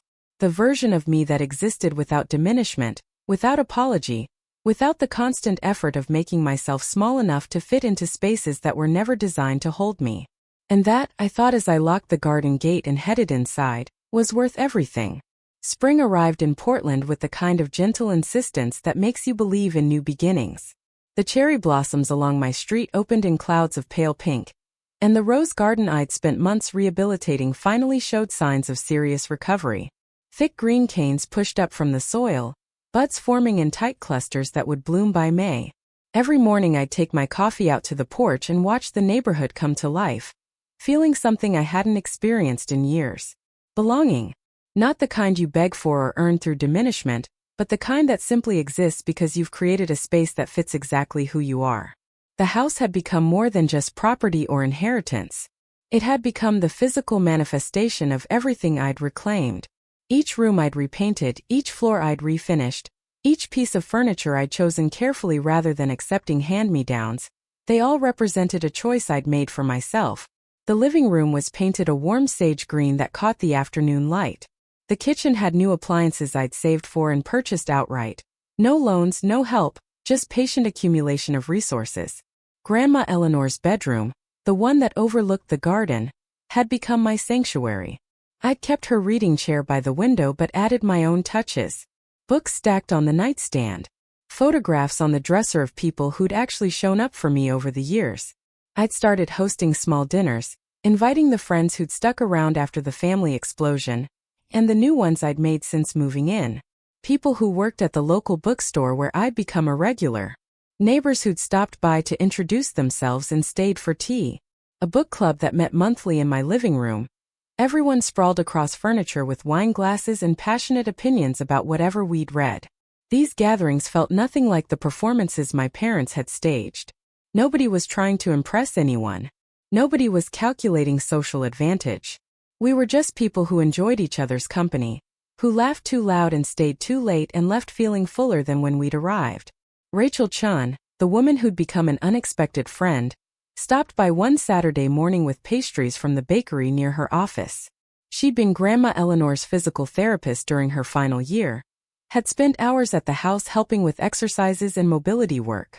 We'd reconnected after the estate settled, bonding over our memories of Eleanor, and our shared understanding of what it meant to be underestimated by people who should have known better. "Your garden is stunning," she said, standing at the edge of the beds where early roses were just beginning to open. "Eleanor would be thrilled to see what you've done with it." I joined her, surveying the work with the critical eye I'd learned from my grandmother. "There's still so much to do. That corner needs new mulch, and I want to add some companion plants around the bases. Lavender maybe or catmint. Something that'll support the roses without competing." Rachel smiled. "You sound exactly like her. That same combination of satisfaction and ambition. Never quite content but not in a restless way. In a way that suggests you understand that tending things is ongoing work, not a destination." We settled on the porch with coffee and pastries, talking about everything and nothing. Rachel's work at the rehab clinic. My plans to start freelancing as a grant writer, using the skills I'd developed in my nonprofit job, but on my own terms. The dating app disaster she'd experienced the previous week. The book club debate that had gotten so heated I'd had to physically separate two members who were arguing about whether the protagonist's choices were justified. "Have you heard from any of them?" Rachel asked eventually, her tone careful. "Your family." I shook my head. "Not since my mother's visit in February. Aunt Margaret keeps me updated occasionally, but it's all distant news. Jessica apparently moved back in with my father. My mother's living alone, still in therapy from what I understand. They've all kind of scattered into their separate corners. And how do you feel about that?" I considered the question, really sat with it instead of offering the easy answer. "Mostly relieved," I said finally. "Sometimes sad but not for what I lost. More for what I never had in the first place. Like mourning the idea of family rather than the actual people. Does that make sense?" "Perfect sense." Rachel stretched her legs out, tilting her face toward the spring sun. "You know what Eleanor told me once? She said the hardest part of getting old wasn't the physical limitations. It was watching people she loved make choices that diminished them, and knowing she couldn't fix it. She was talking about you. About how she'd watched you shrink yourself for years and felt powerless to change it." The words settled over me, bittersweet and validating. I wish she'd said something to me directly. Wish she'd told me I deserved better while she was still alive. She did, in her way. Rachel turned to look at me. Every time she insisted you take leftovers home because she'd made too much. Every time she slipped money into your coat pocket when you weren't looking. Every time she told you stories about her own life. About the time she'd stood up for herself or walked away from situations that weren't serving her. She was showing you what was possible. Modeling it. Hoping you'd eventually see yourself clearly enough to claim it. I thought about all those visits, all those conversations in the garden, all those moments that had felt like simple grandmother-granddaughter time. How much of it had been intentional? How much had Eleanor been planting seeds, waiting for them to take root, trusting that eventually I'd grow into the person she knew I could be? "The will wasn't just about the house," I said slowly. "It was about forcing a confrontation I would have avoided forever. She knew I'd never stand up for myself unless I had no other choice." Rachel nodded. "She told me that too, actually. Said she was going to make sure you couldn't keep playing small, that she was going to create a situation where you'd have to fight or lose everything. She called it her final gift to you. Not the house itself, but the catalyst it would create. I sat with that revelation, feeling the full weight of my grandmother's love expressed through strategic intervention. She'd known I wouldn't save myself, so she'd created conditions where I'd have to, where staying silent meant losing not just property but self-respect, dignity, the last shred of hope that I mattered. She was right, I said quietly. If she'd just left me money, I would have accepted whatever my parents decided to do with the house. I would have told myself it didn't matter, that I was fine with less. But she made it impossible for me to do that. She forced my hand in the best possible way. That's love, Rachel said. The real kind, not the Hallmark card version. Love that sees you clearly and refuses to let you settle for less than you deserve, even when that refusal is uncomfortable. We sat in companionable silence for a while, watching a pair of robins build a nest in the oak tree that shaded part of the garden. New life, new beginnings, the perpetual cycle of growth and change that Eleanor had understood intimately. My phone buzzed with a text from Aunt Margaret. Call me when you have a chance. Not urgent but important. I excused myself and dialed her number, stepping inside for privacy. She answered on the second ring, her voice carrying that particular tone that suggested she had news I needed to hear but wouldn't necessarily enjoy. Natalie, honey, I wanted you to hear this from me before you saw it elsewhere. Jessica's getting married again. Some guy she met at a grief support group, apparently. They're having a small ceremony next month. And your parents are hosting it at your father's condo.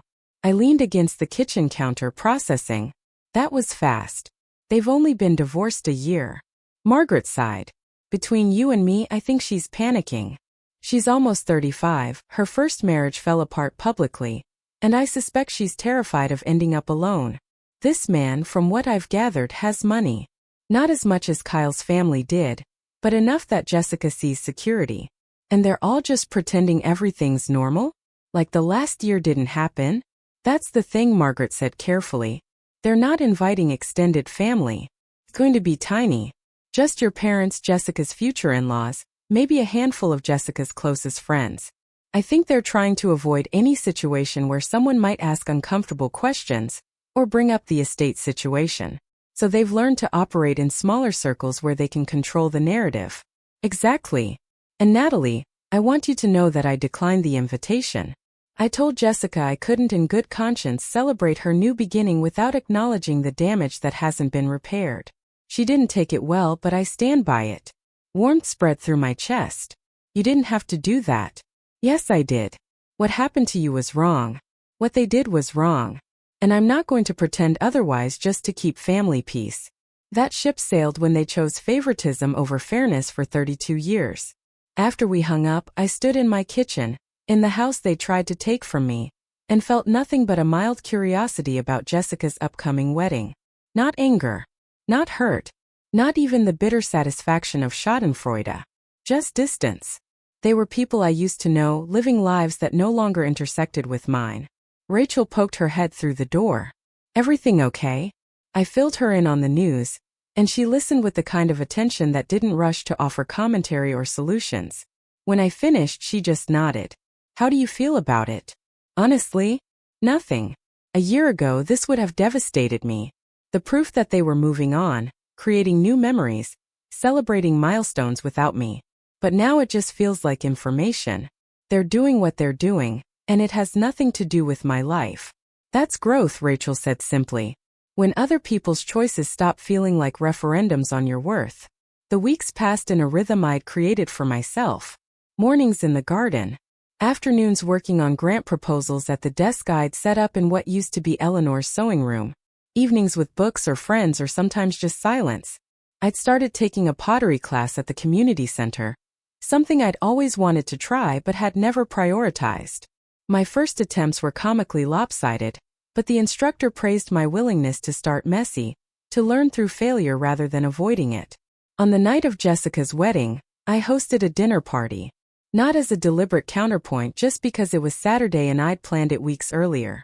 8 people crowded around my dining table, passing dishes family style, arguing cheerfully about whether the new restaurant on Division Street was worth the hype. Someone spilled wine on the tablecloth I'd inherited from Eleanor. And instead of panicking, I laughed and threw a napkin over it.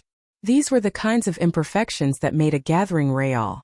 Toward the end of the evening, as we were lingering over dessert, one of my book club friends asked how I'd ended up with such an amazing house. I gave them the abbreviated version. My grandmother left it to me. My family wasn't happy about it, but it was the right decision. The friend nodded, not pressing for details she could sense I wasn't offering.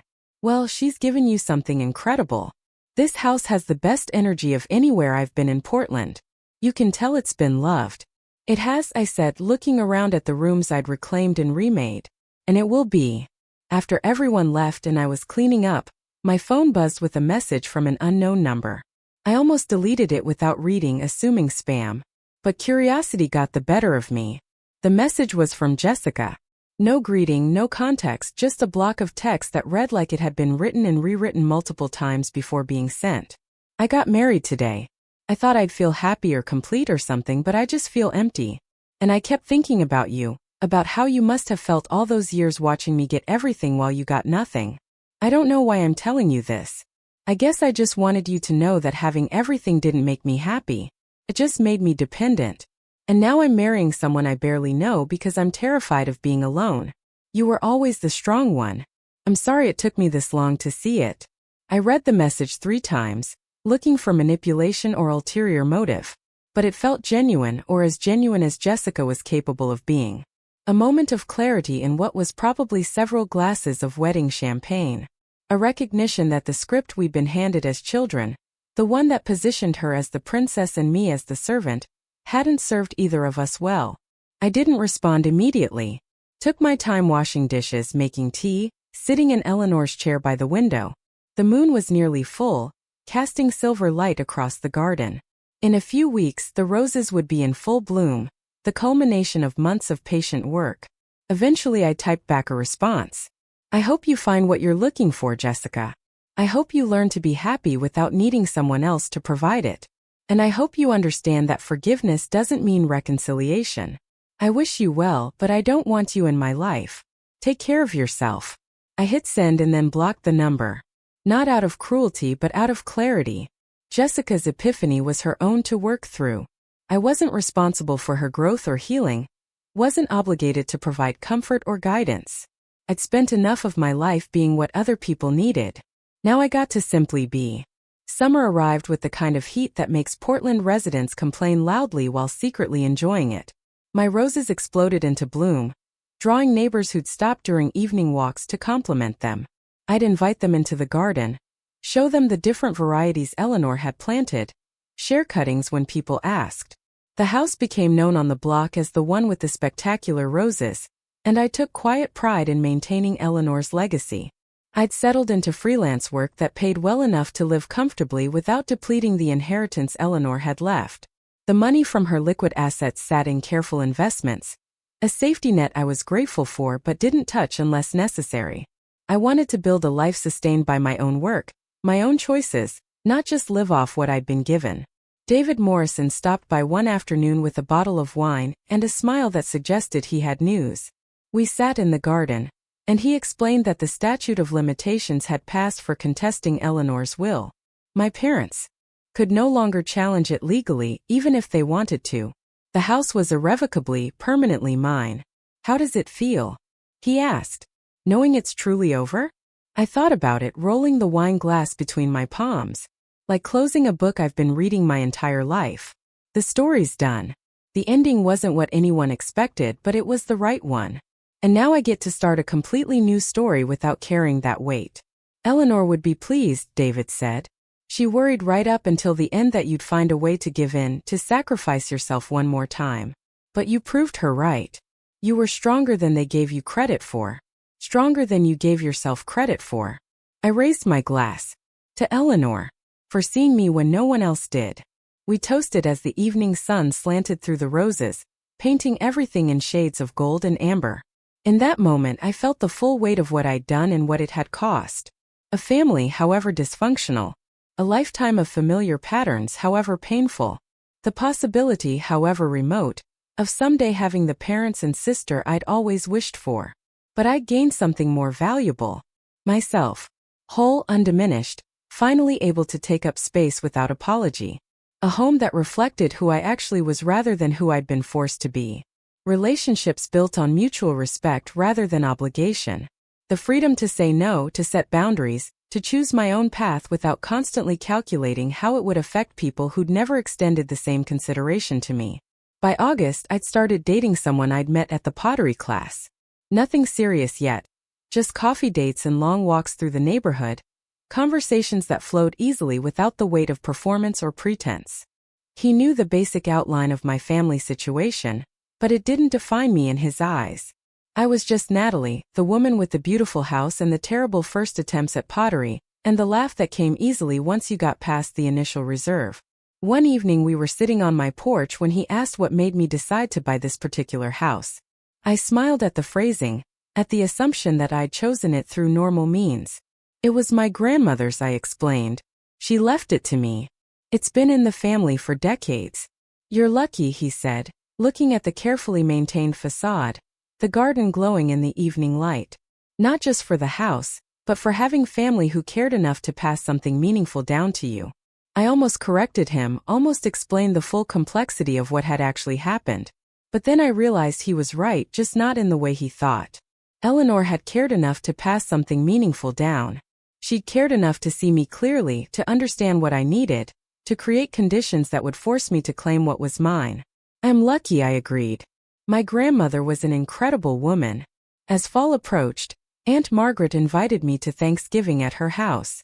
She'd asked tentatively, knowing I might not be ready for anything resembling a family gathering. But she'd also been clear that my parents and Jessica wouldn't be there. She'd drawn her own lines in the sand, maintained relationships with people she felt deserved them, and refused to pretend everything was fine for the sake of holiday tradition. I accepted the invitation, showed up with a pie I'd made from Eleanor's recipe, the one she'd given me years ago with a note about someday having a kitchen worth cooking in. Margaret's house was full of cousins I'd lost touch with, aunts and uncles who'd made the same choice she had, people who'd watched my childhood with discomfort, but who were now willing to acknowledge what they'd seen. Over dinner, stories emerged. Little moments people remembered. How I'd always helped clean up after family gatherings while Jessica played. How I'd brought homemade gifts to Christmas when I was broke while Jessica showed up with nothing, knowing my parents would cover for her. How I'd organized Eleanor's 80th birthday party almost single-handedly, spending weeks on details while the rest of the family showed up to take credit. These stories weren't shared to pile on my parents or Jessica. They were offered as validation, as evidence that what I'd experienced was real and witnessed, that the inequality hadn't been in my imagination, that people had seen it even when they hadn't spoken up. I wish I'd said something back then, Uncle Tom admitted over pumpkin pie. I knew it wasn't right the way they treated you, but I told myself it wasn't my place, that every family has their own dynamic. I'm sorry for that silence. I appreciated the apology, accepted it without making him feel worse. But I also understood something important. Everyone who'd watched and said nothing had their own reasons, their own fears about making waves or causing conflict. They'd failed me in their silence, but they'd also been trapped in the same system of family loyalty that had kept me quiet for decades. Blame could be infinite if I let it, spreading backward and outward until everyone was implicated. Or I could accept the apologies, appreciate the people who were showing up now, and move forward without carrying the weight of everyone else's guilt. After dinner, Margaret pulled me aside in her kitchen. Your mother called me last week. She wanted to know if you'd be here today. I tensed despite myself. What did you tell her? That you would be, but she wouldn't. Margaret's expression was firm. I told her that until she can sit with what she's done, really sit with it without defensiveness or excuses, she's not welcome at my table. Same for Jessica and your father. They had decades to make different choices, and they chose wrong every single time. They don't get to show up now and expect everything to be forgiven just because enough time has passed. How did she take it? Margaret shrugged. Not well. Lots of tears about being excluded from family. About how I'm taking sides. But I am taking sides, Natalie. I'm taking your side. The side I should have taken years ago. The words landed with unexpected impact. I'd spent so long believing I had to be alone in my experience, that asking others to acknowledge it was somehow demanding too much. But here was Margaret, making a choice with real consequences, prioritizing truth over comfort. Thank you, I said quietly. You don't know how much that means. She hugged me tightly. Eleanor told me to look after you if anything happened to her. I failed that for a while, got caught up in trying to keep peace. But I'm done with that. You deserved better then, and you deserve support now. Driving home that night, full of good food and genuine connection, I felt something shift in my chest. For years I'd thought healing meant eventually reconciling with my parents and sister, that real growth required forgiveness and reunification. But I was learning that healing could also mean building a different kind of family. One based on choice rather than obligation. One that included the people who showed up consistently rather than the ones who shared my DNA. Winter returned to Portland with characteristic rain and gray skies. I spent December decorating my house exactly how I wanted it. No gold and silver perfection. No carefully curated image designed to impress. Just lights in the windows, a real tree in the living room that dropped needles everywhere. Handmade ornaments from the pottery class mixed with the precious few I'd saved from my childhood. It felt warm and lived in and utterly mine. On Christmas Eve, I hosted a dinner for friends who didn't have family nearby, or who'd chosen not to travel. We cooked together, made too much food, played board games until late into the night. Nobody was performing. Nobody was keeping score. We were just people who'd chosen each other, creating new traditions because the old ones didn't fit anymore. At one point, standing in my kitchen surrounded by laughter and friendship, I thought about where I'd been a year ago, cleaning out this house while my parents planned to steal it, swallowing anger and betrayal, playing a role, while secretly planning my resistance. That version of me felt like a different person, someone I barely recognized anymore. The woman I'd become was harder in some ways. Less willing to accept mistreatment or make excuses for people who'd hurt me. But she was also softer in others, more open to genuine connection because she wasn't constantly braced for disappointment. She took up space without apology. She said no without guilt. She built a life that felt authentic rather than acceptable. As the evening wound down and guests started heading home, Rachel was the last to leave. She paused at the door, looking around at my home with obvious affection. You know what Eleanor told me right before she died? She said she wasn't worried about you anymore. Said she'd finally given you what you needed to save yourself. What was that? I asked, though I thought I knew the answer. Rachel smiled. Permission.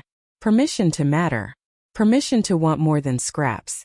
Permission to burn down everything that didn't serve you and build something better from the ashes. She said that was her real inheritance to you. The house was just the catalyst. I stood in the doorway long after Rachel left, looking out at my street decorated with holiday lights, my garden dormant but alive underneath, waiting for spring. Eleanor had been right. The house wasn't the gift. It was the mechanism that forced me to choose myself. To stand up, speak out, risk everything for the possibility of living authentically. And I had chosen. Not perfectly. Not without pain or loss or moments of doubt. But I'd chosen. And in choosing myself, I'd found something I'd spent my entire life searching for. Home. Not a building, though I loved this house with its history and its roses and its rooms full of light. But home as a feeling. As a sense of belonging to my own life. As the knowledge that I was finally irrevocably enough exactly as I was. The next morning I woke to snow, rare for Portland. The garden was blanketed in white, the roses sleeping peacefully under their winter protection. I made coffee and sat in Eleanor's chair, watching the world transform into something clean and new. In a few months spring would return. The roses would bloom. The cycle would continue. And I would be here in the house that was always meant to be mine, living the life I'd fought for. Not perfect. Not without scars. But wholly authentically mine. That was enough. More than enough. It was everything. The snow melted by afternoon, leaving the garden glistening and fresh. I spent the day doing absolutely nothing productive, wandering from room to room in my house, touching things that belonged to me, sitting in chairs I'd chosen, looking out windows that framed views I'd never take for granted. There was a particular quality to the light on winter afternoons that made everything feel suspended in time, peaceful in a way that required no effort or performance. My phone stayed silent most of the day. No demands. No obligations. No family drama requiring my attention or emotional labor. The quiet wasn't lonely. It was luxurious. I'd spent so many years surrounded by noise and chaos and needs that weren't mine, always tuned to frequencies of other people's distress or disappointment. Now silence felt like a gift I'd given myself, wrapped in the autonomy to decide exactly how I wanted to spend my time. Around 3 in the afternoon, I finally checked my messages. There was one from Margaret with photos from Thanksgiving, group shots of cousins and aunts and uncles who'd chosen to maintain connection with me. There was one from Rachel asking if I wanted to try a new hiking trail next weekend. There was one from the guy I'd been casually seeing, suggesting dinner later in the week. Normal messages from people who saw me as a complete person, rather than a supporting character in someone else's story. There was also an email that made me pause. The subject line read "Professional Opportunity," and it was from a woman named Dr. Christine Park, director of a family therapy institute in Seattle. She'd somehow heard about my situation through networks I couldn't quite trace, probably through David Morrison, who knew everyone in legal and therapeutic circles. Dr. Park wanted to know if I'd be interested in speaking on a panel about family estrangement and inheritance conflicts. They were hosting a conference for therapists who specialized in family systems, and she thought my perspective as someone who'd successfully extricated herself from a toxic dynamic would be valuable. I read the email 3 times, uncertain how to feel. The idea of standing in front of strangers and talking about the most painful parts of my life felt exposing in a way I wasn't sure I was ready for. But there was also something compelling about the possibility of turning my experience into something useful, of helping other people recognize patterns or find courage to make their own hard choices. I didn't respond immediately. Instead, I sat with the question for several days, letting it percolate while I went about my normal routines. Gardening, writing grant proposals, meeting friends for coffee, living the life I'd built with such careful intention. Each day I'd return to the email, reading it again, considering what it would mean to say yes. Rachel was the first person I told about the invitation. We were at a coffee shop near her clinic, and she listened with the kind of attention that didn't rush to advice or opinion. When I finished explaining my hesitation, she tilted her head thoughtfully. "What are you afraid of?" she asked. Not judgment, just curiosity. I considered the question honestly, that talking about it publicly makes it too big. That I'll be reduced to just this one story. That people will think I'm bitter or vindictive. Or that I haven't really moved on if I'm still willing to discuss it. Rachel nodded slowly. Those are all valid concerns. But consider this. You spent 32 years being silent about what you experienced. Silence protected your family's image, but it destroyed your sense of self. Now you have the opportunity to use your voice in a way that might help other people who are living in that same silence. Doesn't that give the pain some purpose? Her words resonated in a way I couldn't immediately articulate. Purpose. That was what had been missing from so much of my life before. I'd endured without understanding why, accepted mistreatment without context or meaning. But if sharing my story could help even one person recognize their own situation more clearly, could give someone permission to choose themselves the way I'd finally chosen myself, wouldn't that transform the suffering into something generative rather than just destructive? I emailed Dr. Park that evening and agreed to participate in the panel. She responded within hours, grateful and enthusiastic, explaining the format and the audience. It would be therapists, social workers, mediators, people who worked with families in crisis. They wanted to understand the long-term impacts of favoritism, the mechanisms by which people stayed trapped in harmful dynamics, and the factors that finally enabled someone to leave. The conference was scheduled for March, giving me several months to prepare. Dr. Park sent reading materials, research papers about family systems and birth order dynamics, and the psychology of scapegoating. I read them with a strange mixture of validation and grief. Every pattern they described I'd lived. Every dynamic they outlined in academic language, I could translate into specific memories. Being the high-functioning child who received less attention. Being positioned as the responsible one who didn't need help. Being simultaneously depended upon and devalued. As winter deepened, I found myself thinking more deliberately about my story. Not just living it or surviving it, but understanding it as something with shape and meaning. I started writing not for the panel but for myself. Long documents that captured specific memories with as much detail as I could recall. The texture of feelings I'd had as a child watching Jessica's elaborate birthday parties.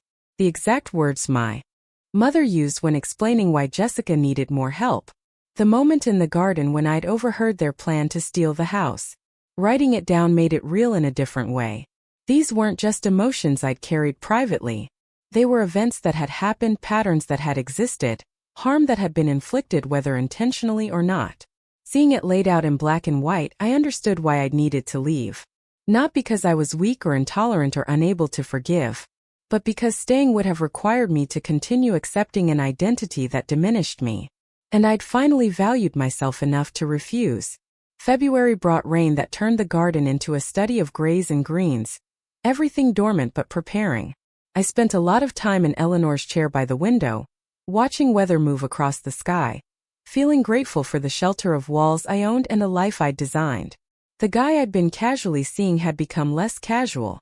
We'd had the conversation about exclusivity, about wanting to see where this could go without the distraction of other options. He'd met some of my friends, been welcomed into the small community I'd built. He knew about my family situation in broader strokes but didn't press for details I wasn't ready to share. One evening over dinner at a neighborhood restaurant, he asked about my upcoming trip to Seattle for the conference. I'd mentioned it briefly but hadn't explained the purpose. When I told him I was speaking on a panel about family estrangement, his expression shifted to something more serious. "That's a big deal," he said quietly. "How are you feeling about it?" Terrified, I admitted. But also like it's something I need to do. Like I've spent so much energy surviving and then healing, maybe it's time to help other people see their situations more clearly. He reached across the table and took my hand. "I think that's incredibly brave. Not everyone who goes through something hard is able to turn it into something that helps others. The fact that you're willing to be that vulnerable, that public, says a lot about who you are." His words stayed with me as I continued preparing for the panel. Brave felt like too generous a descriptor. Most of the time I just felt like I was doing the next right thing, making choices that aligned with who I wanted to be rather than who I'd been trained to be. But maybe that was what bravery actually looked like. Not grand gestures or dramatic moments, but the accumulated weight of small choices made consistently over time. The week before the conference, I got an unexpected call from David Morrison. He rarely called without scheduling first, so I answered with a flutter of concern. "Everything okay?" "Everything's fine," he assured me. "I'm actually calling with some news you might find interesting. Your father reached out to me last week. He wants to know if there's any possibility of negotiating a settlement regarding the estate." I sat down heavily on my couch. "A settlement? The will's already been executed.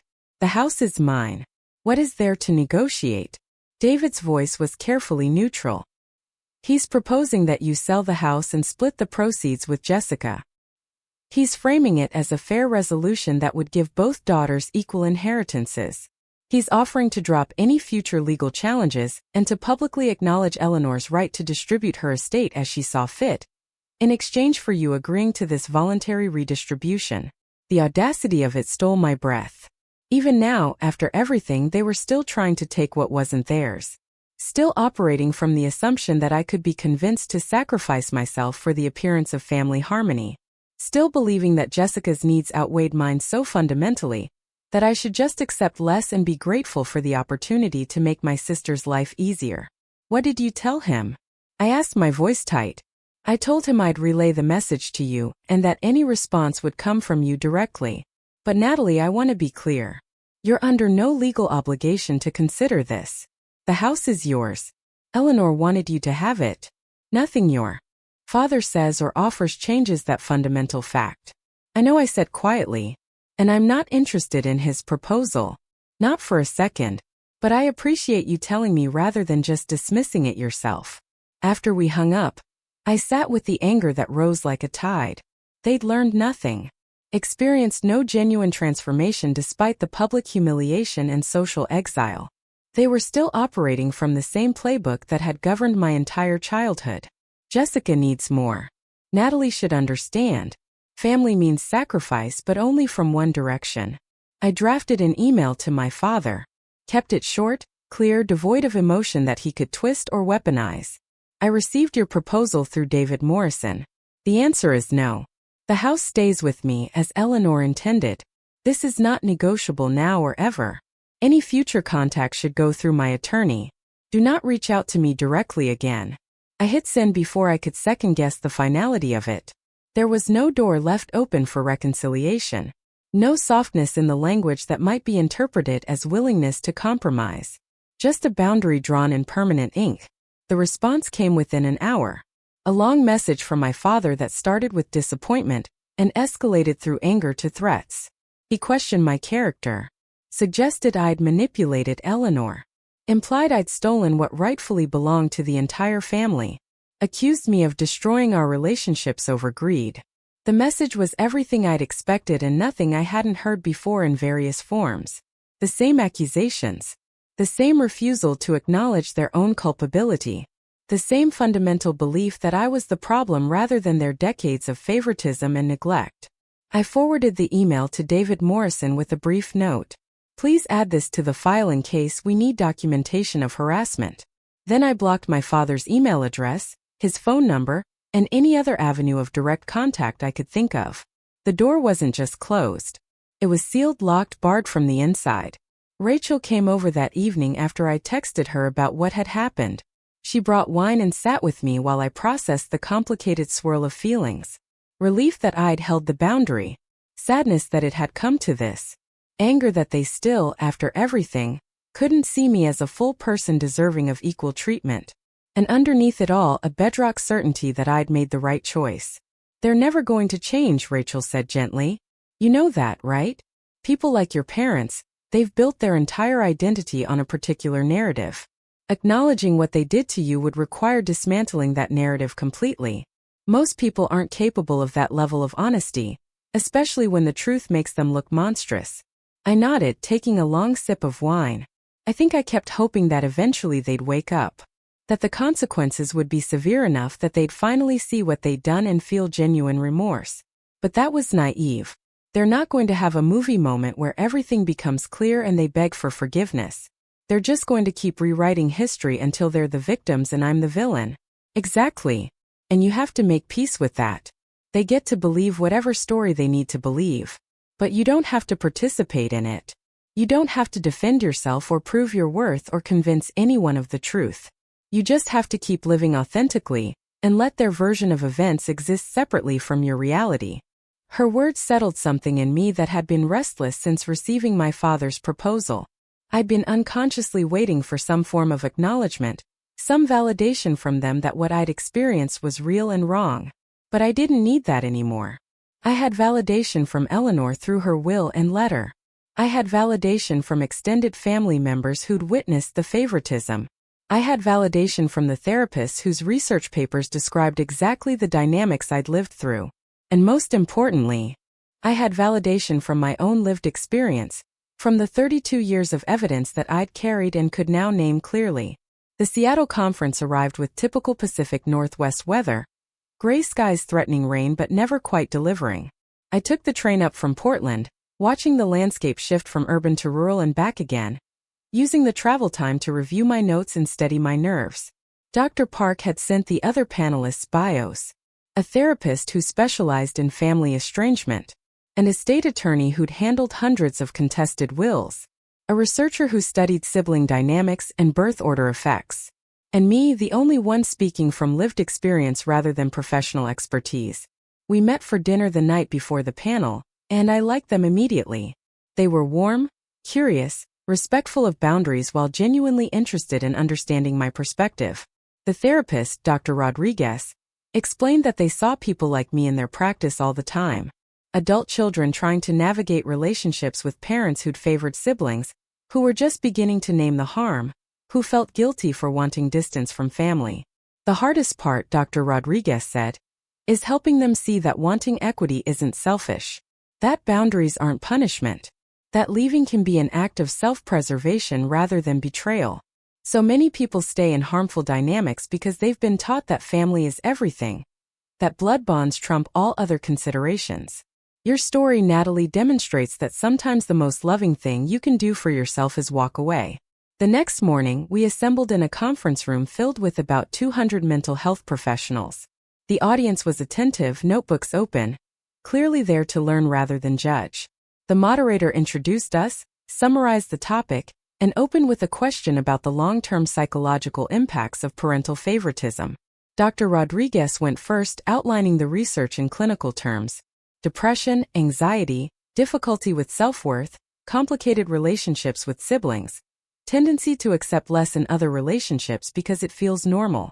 Then it was my turn to translate that research into lived reality. I spoke about being 8 years old and learning that my birthday wasn't worth celebrating the way my sister's was. About standing on a graduation stage searching for faces that weren't there. About receiving $150,000 less than my sister for reasons no one bothered to justify because the inequality felt natural to everyone involved.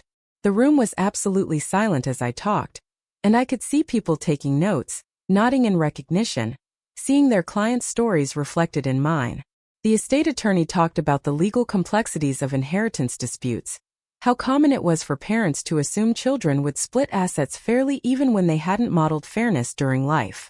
Then I spoke about discovering my parents' plan to steal the house, about the forged signatures, about the casual certainty with which they discussed erasing my inheritance. When we opened for questions, hands shot up immediately. Therapists wanted to know how I'd found the strength to go public with the truth. I explained that it wasn't strength so much as reaching a breaking point where silence felt more dangerous than exposure. Others asked how I dealt with the guilt that came with disappointing family. I admitted I still sometimes felt it, that guilt was a trained response that didn't disappear just because you intellectually knew you'd done nothing wrong, but that I was learning to sit with discomfort rather than immediately trying to fix it by sacrificing myself.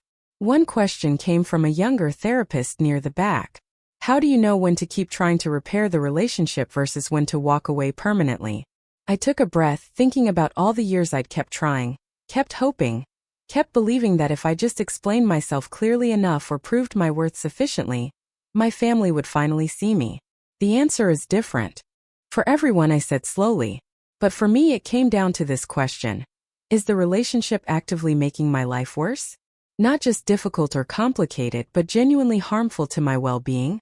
And if the answer is yes, if every interaction leaves you feeling smaller or less worthy or more confused about your own reality, then walking away isn't giving up. It's choosing yourself. It's deciding that your mental health and sense of self are more important than maintaining a connection that's destroying you. The panel ran over time because the questions kept coming. Therapists hungry for practical tools and real-world examples they could bring back to their practices. Afterward, several people approached me individually. Some shared their own family stories, tears streaming down their faces as they admitted they'd never told anyone about the favoritism or neglect they'd experienced. Others thanked me for being willing to speak publicly about something most people kept hidden out of shame or misplaced loyalty. Dr. Park walked me to my train that evening, clearly pleased with how the panel had gone. "You were exactly what they needed," she said. "Theory is important, but sometimes people need to hear from someone who's actually lived it and come out the other side. Would you consider doing this again? We have regional conferences throughout the year." I surprised myself by saying yes. Not immediately, not every month, but occasionally, when the opportunity felt right and the timing worked. Because Rachel had been correct. There was purpose in sharing this story. Not dwelling in victimhood, but offering a map for others who were still trying to find their way out of the fog. On the train ride home, I watched the landscape blur past and felt something settle in my chest. Peace maybe, or at least acceptance. My family would never acknowledge what they'd done. They'd never apologize or make amends or suddenly transform into the people I'd needed them to be when I was 8 or 18 or 28. And that was okay. Their journey wasn't my responsibility. My only job was to keep choosing myself, keep building a life that felt authentic, keep speaking truth when opportunities arose to help others do the same.